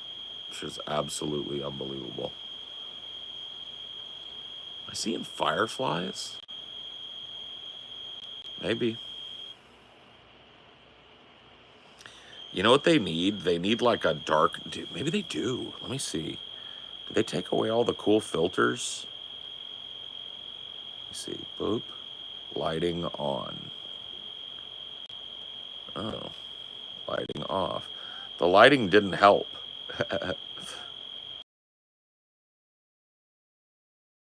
Let's see. I thought there used to be filters I could put on, but I think they finally took them away. What is this? Nah.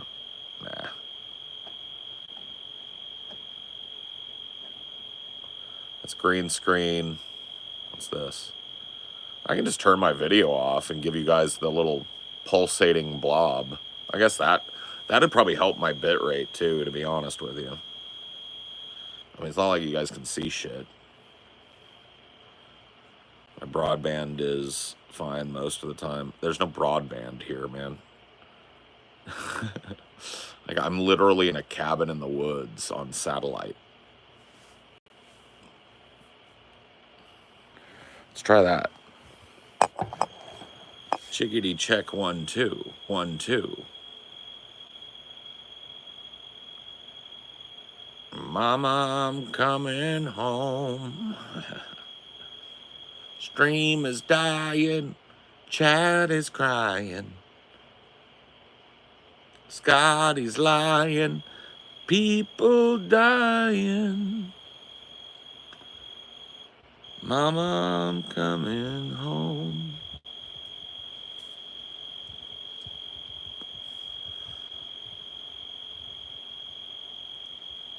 Oh, I could film a low budget movie here. I could film a crazy low budget movie here for sure.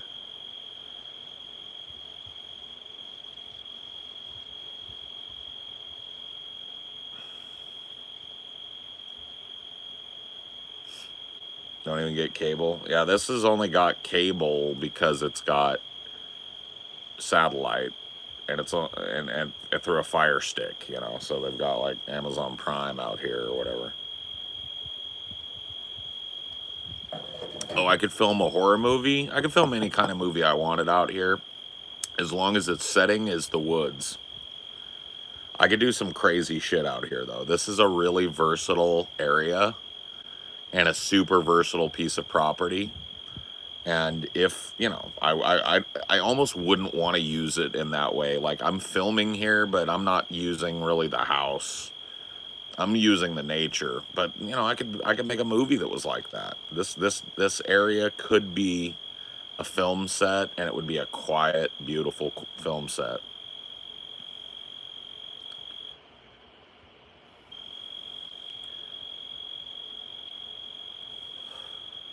Are you renting? Or no. This is a family property.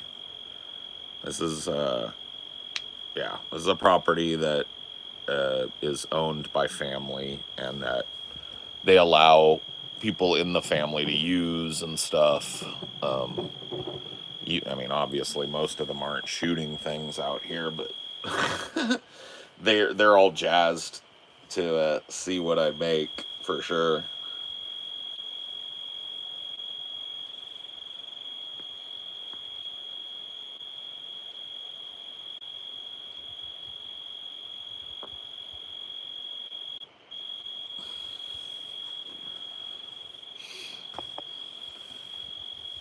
Look at the witch, for instance. Most of it was in the house, looking at the woods, wondering what was out there. Oh, yeah. No, I mean, this porch, it looks right out onto the woods and then the river beyond. I mean, this place could be the setting for a whole ass movie, for sure. You know, paranoia. Maybe this is the setting for that uh,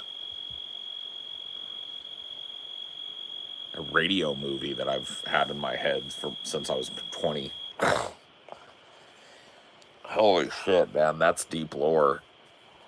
I was driving, I've talked about this before. I was driving through the high desert in California, the Tehachapi desert, and there's nothing out there, you know, and I'm in a U-Haul towing my car back to California. 21. No, I'm not even 21. I'm 20. Um, and I'm driving back to Cali,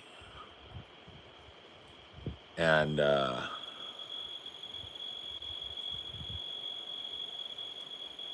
there's this dude out there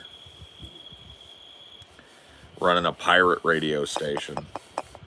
And I was able to tune into him for about 2 hours while I was crossing the desert, you know. And yeah, he eventually faded out when I got to the Tehachapi Pass to go down into the valley.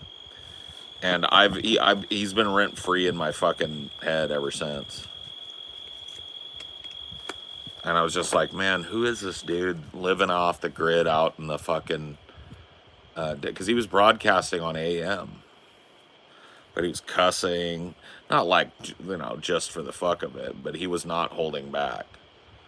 And he was a very paranoid kind of conspiracy guy. And he was like, you know, the government is... You know, there's been a hostile takeover of the fucking government, and we're all being oppressed, and if you can hear me, this is the last beacon of freedom, and this is, you know what I mean? I was like, man, this fucking guy, I want to meet this person, and he's probably dead now. I mean, this was over 25 years ago. But this dude, I've always thought that it would be like how interesting that he would be for a speculative movie. A guy that lives out in the middle of nowhere that's paranoid about shit. Because here's what it is. Here's the movie I want to make. I want to make a guy that lives in this beautiful, idyllic place, whether it's in the middle of a beautiful desert or the middle of a beautiful forest like I'm in now. Doesn't really matter. But he lives in this idyllic, beautiful place all alone. And he is paranoid as fuck about everything. Right? And then some aspect of his paranoia comes true. And the reason that he's menaced by it is because he's so paranoid and alone, right? So it's like maybe lizard people or something. That would push the budget up, but you know what I mean? Maybe he's one of these like Freemasons or fucking, and then like some Masonic ritual happens on his property or some shit. You know what I mean? And they summon some fucking demon or some shit. And he starts to question whether or not he's actually experiencing this or if he's really just gone off of his rocker, right?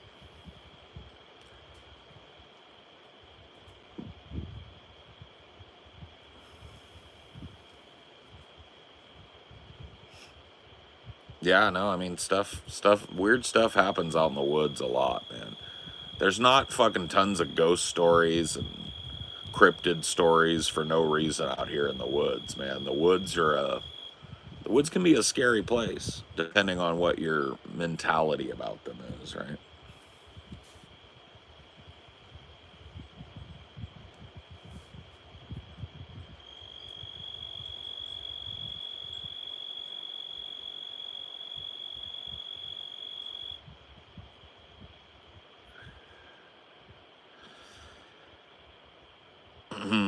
Man, yeah, I mean, don't chuff me up too much, Matt Blank. Listen, when you see what I've been working on in the last 2 months, you're going to understand that I'm starting to explore that. And that's all I want to say, bro. But I'm starting to explore the possibilities of cinema in the modern era. I'm starting to touch on it. I'm reaching out and touching it, going a little beyond reviewing it. So,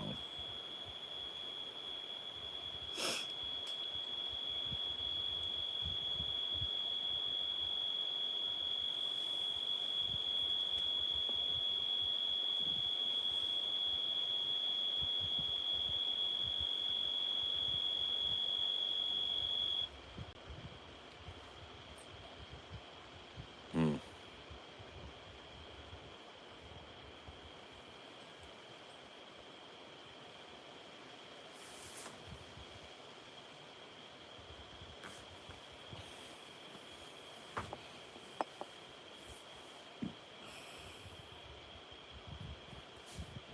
Ooh, what about a movie where a guy is paranoid as fuck, right? Pirate radio dude. He's broadcasting to nobody, right?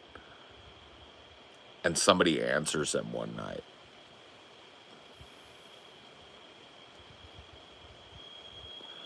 That's a good basis. Somebody else butts in on his broadcast and is like, "Where are you?" It's like, "What? Who is that?" You know?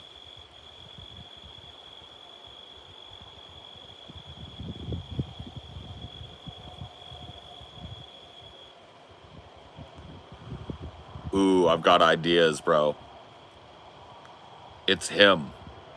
Like he's being menaced by himself.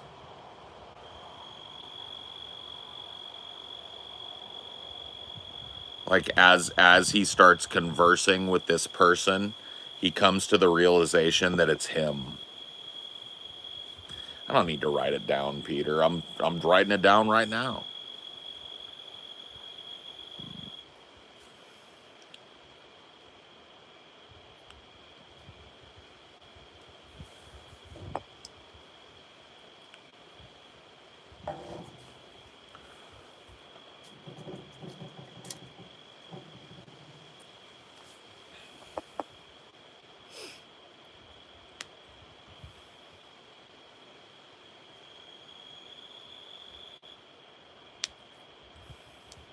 One man show, you know what I mean?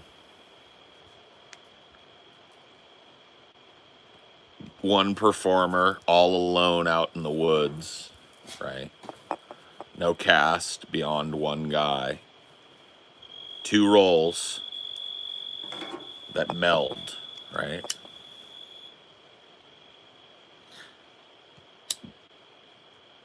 I also like the play on it, like he you know, has this huge piece of property, nothing ever happens on it, it's beautiful.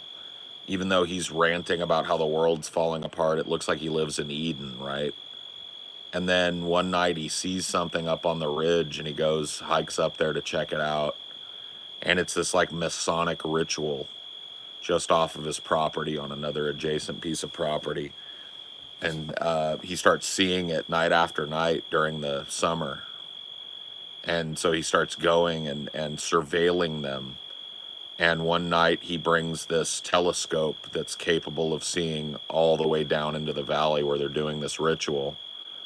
And he is able to see, you know, the people down there, how they're dressed. And then he zooms in on the guy that's leading it, and it's him.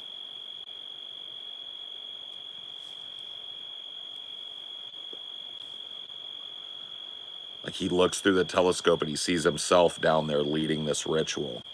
And then like the ritual leader like stops talking and looks right into the telescope and smiles.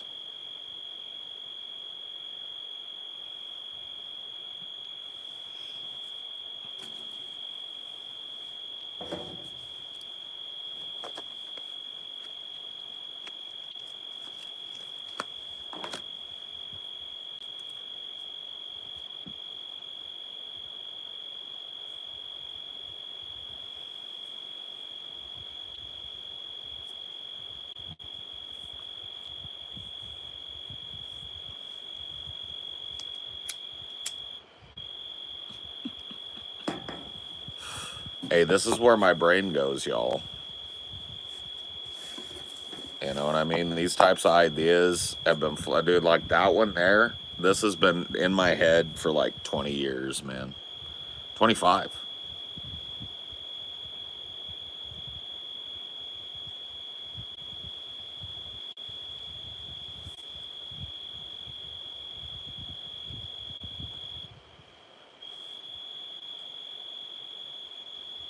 That'd be a perfect ending scene.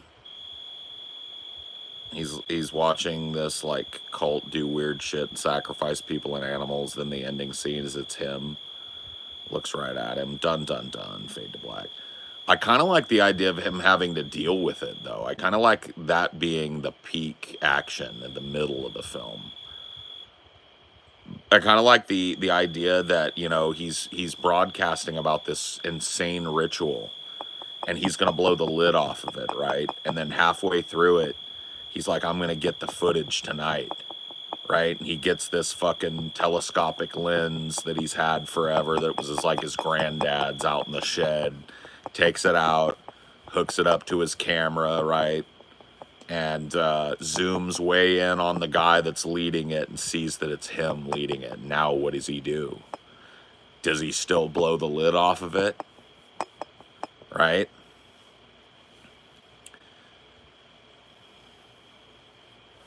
Is the fake him going to try and replace him? I think the implication that I'm probably driving at, Midnight Ghoul, with it is that he's gone off his nut out in the woods and started a cult and he doesn't know it. He's having a psychotic break. Or maybe he's just imagining the cult, right? And that's why he just sees himself down there.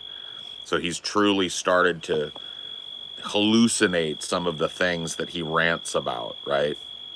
Well, yeah, that's kind of like I'm kind of leaning on the Bohemian Grove tape. But we're talking about like weaving something like that into a very, very lonesome woodland narrative, right? Wood cult, wood cult, wood cult. Oh, baby, we're out here in the dark, being dark, doing dark things. No, I just was kind of kicking around a movie idea that I've had for 25 years. I heard this pirate radio station out in the Tehachapi Desert when I was coming back from Arizona, and you're just like 3.5 hours in the desert. And I was able to tune into this guy for about 2. And I've always wondered what his life was like. And so we're kicking around ideas for a one-man movie about this dude, right? Living out in a place like this where there's nobody for miles, you know. Is it too dark for you, B? He's okay. Yeah, he just can't see in the dark, and he's a little spooked, I think. I don't even want to be on his peepaw bed because he can't see us. Oh, I'll drag you peepaw bed to him then. Right here. I can be right in front of Mom. I just want to make sure everybody is here because he can't see no farther than a couple feet, probably. What if it turns out to not be him, but a long-lost twin? I hate twin shit.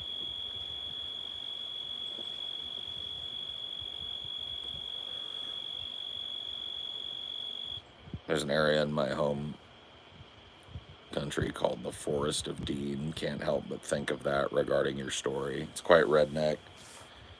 Known for wild boars. Yeah.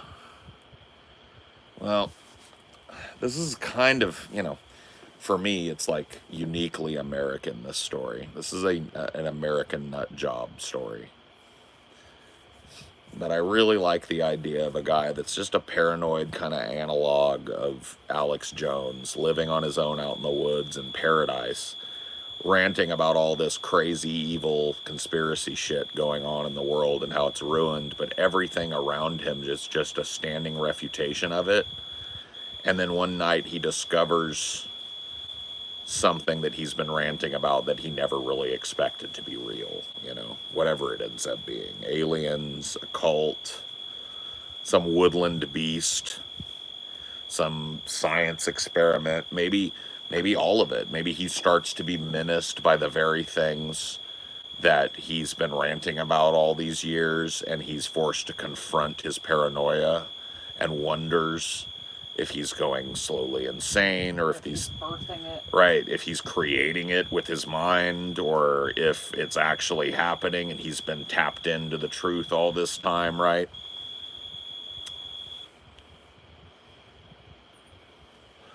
The notion of a tulpa manifesting and terrorizing me has always intrigued me. Well, that's kind of like, I mean, yeah, that is kind of like It Follows, right? This idea of a thing that's manifested by something that you've done, and only you can see it, but it can kill you. You know what I mean? That sort of tulpa type of thing. There's other movies too that imply that kind of double, like a double you, like a. I'm trying to think. What are movies where there's somebody and they see themselves doing horrible things, or their mirror reflection looks Like different? Smile, kind of. Smile, yeah. That was one that, but yeah. Oh, you should see It Follows, Rant Casey.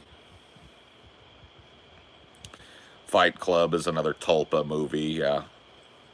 True. Not as much of a horror movie, but still a Tulpa film.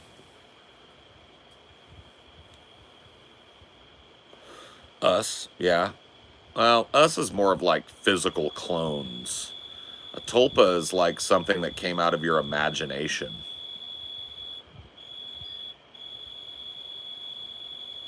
Something that you manifested with your thoughts, and then it kind of takes over and comes after you, right? I think the scary thing is the monster doesn't have a true form. Well, maybe like that's what I'm saying is like this guy's out in the woods, he's living in paradise, he's ranting and raving about all this crazy nonsense, right? And then maybe this thing starts coming to him as these different things that he's talking about. And he has this realization that, like, fuck, am I manifesting this stuff? Or is this creature that's coming to me just using my broadcast to appear to me how it thinks I want me to see it? Or is this shit real? Are these aliens that I've been fucking faking it out here and ranting about all these years and using as an excuse to run away from my family and my friends and everything that I had before I came out here in the woods to rant to nobody on my pirate radio station, right? Like, are these things real? Have I tapped into a truth, or have I gone truly off my nut, or am I being stalked by some supernatural thing that's using my paranoia and fear against me, right? That, I mean, that I think is a story that writes itself. And it wouldn't take much to film such a story. I mean, the effects budget would be limited to like what he believes, right? So if we didn't want to spend a lot of money making it, we make him believe in a cult. Like, he just rants that there's this cult of elites that live out in the woods near him. Some fucking rich guy bought the ridge behind him, and he knows there's evil shit going on. He starts sneaking onto the property, and he finds out it's real. There is this cult. TJ's idea for Stephen King biopic had strong Tulpa horror elements. Yeah. Well, TJ's got a lot of good ideas when it comes to movies, too. I could see TJ really getting a bug up his ass for film and making a movie. Can you really make out, like, the fire pit when it's the start? What was that? Can you really, like, see the fire pit and stuff when it's the start? Can I? Yeah. Yes.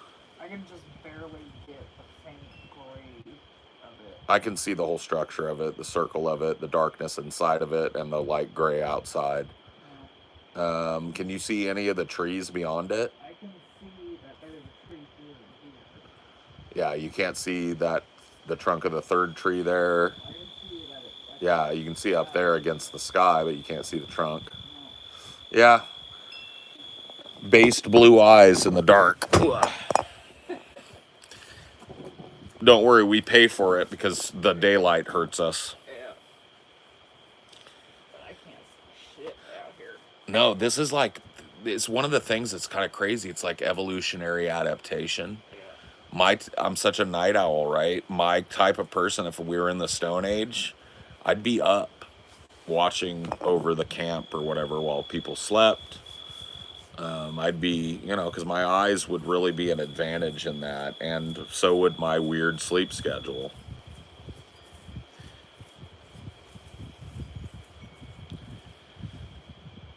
It's like when someone appears upstanding on the surface, they're actually heinous. It would explain a fascination with somebody like John Wayne Gacy. Yeah. It's okay, Honda. You can't see shit neither. You got the big browns. Yeah. You got big blues. Some dogs do, though. Yeah. Some huskies got them big blues.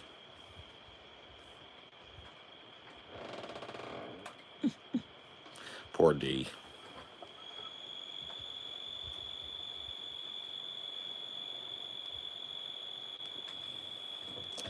Poor little peepaw D. But yeah. I don't know, man. I will tell you guys this. I touched a creative part of myself, got it back in touch with it. Yesterday and today and tomorrow, like, I'm doing this thing that I really haven't been able to do for 15 or 20 years. And it's what I love. I felt the same rush and that same feeling of accomplishment and being in my element doing the work that I've done over the last couple of days that I got from being on stage. And so for me, I can only describe it as like a renaissance for me. I hope my health holds out, keeps getting, because I am improving slowly but surely health-wise, but I'm also, getting on up there in age. Shit happens to older people, But I think I got a few good years in me, and I plan on making some stuff in those years. Oh yeah, no, creativity is awesome, isn't it?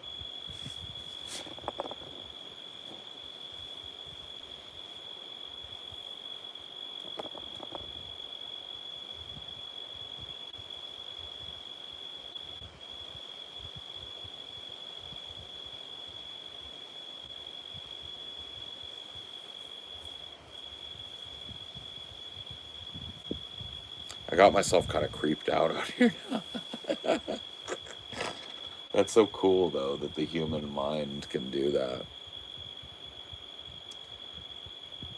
But just talking about creepy eventualities out in the woods has suddenly made me realize that I'm deep in the woods and there's nobody around me for 20 miles in any direction. Like I'm the only human being within 20 miles of where I am right now. You know, well, my wife and I.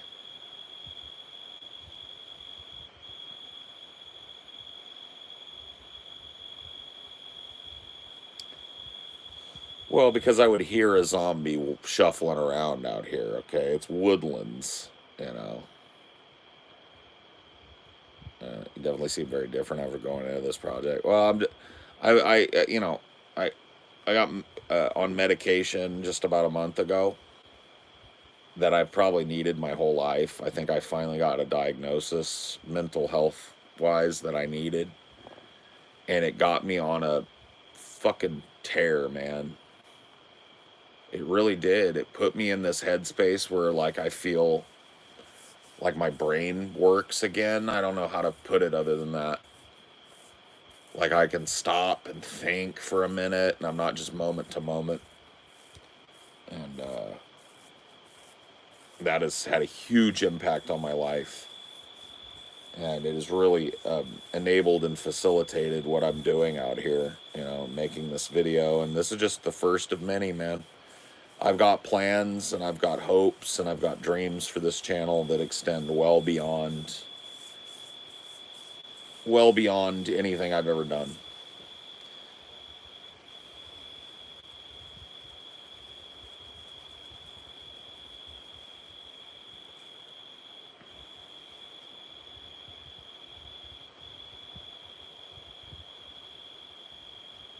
I'm not really interested in doing it the AI way. Maybe I use it as supplemental, but I kind of want to come out here and make use of what I've got. You know, if I'm going to make a movie, I just kind of want to make a movie. You feel like you've reawakened your inner theater kid? Maybe. I mean, that's how I felt. That's how I felt out there doing this crazy shit. I mean, and it really is crazy. You guys are gonna love it. But you know, I've touched that. Well, you know, I've had brushes with it. I wouldn't do the job I do now if I didn't get to tap into a little bit of that. But holy fuck, it's on a different level with this project. For me, anyway, it's just like something I didn't even know I really had access to anymore. It's like, you know, real, genuine kind of passion. And that's good. I'm almost 36, teenagers who are almost adults and feel like my life is just barely starting. I'm excited about it. Yeah, I know.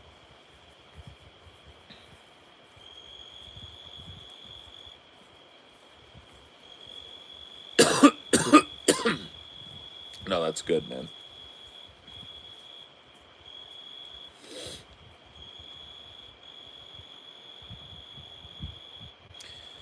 I don't even know about purpose. It's just more like, I don't even know how to describe it yet, man. I'm new to it.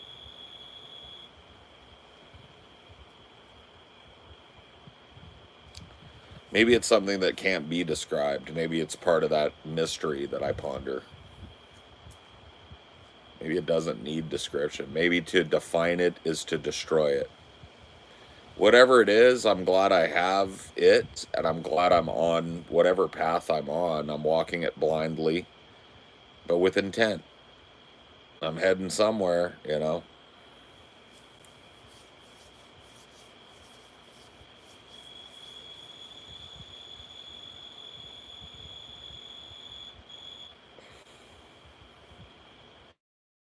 Wish human life was longer. Many people have the capacity to be great, but by the time they have the tools, they're at the end. Well, sometimes, you know. It's the human condition, though. It's something beautiful about that, too.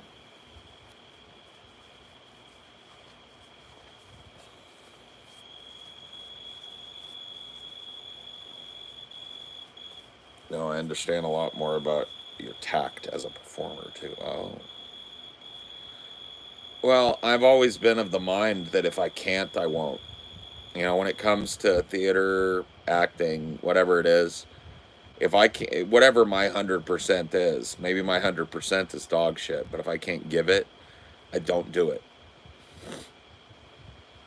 Right? And if I can't promise that, I don't. Holy fuck, that's creepy. Okay, never mind. It's a pile of wood, Palsy. Go, just chill the fuck out, man. No, but yeah, yeah. I don't commit if I can't. If I can't, I don't. But if I can, I do.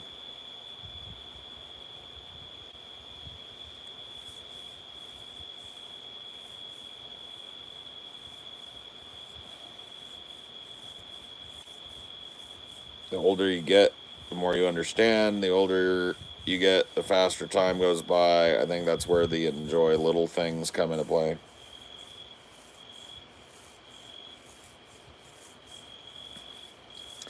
I don't know about that. Maybe. Maybe you're right. I don't know if I feel like I enjoy the little things or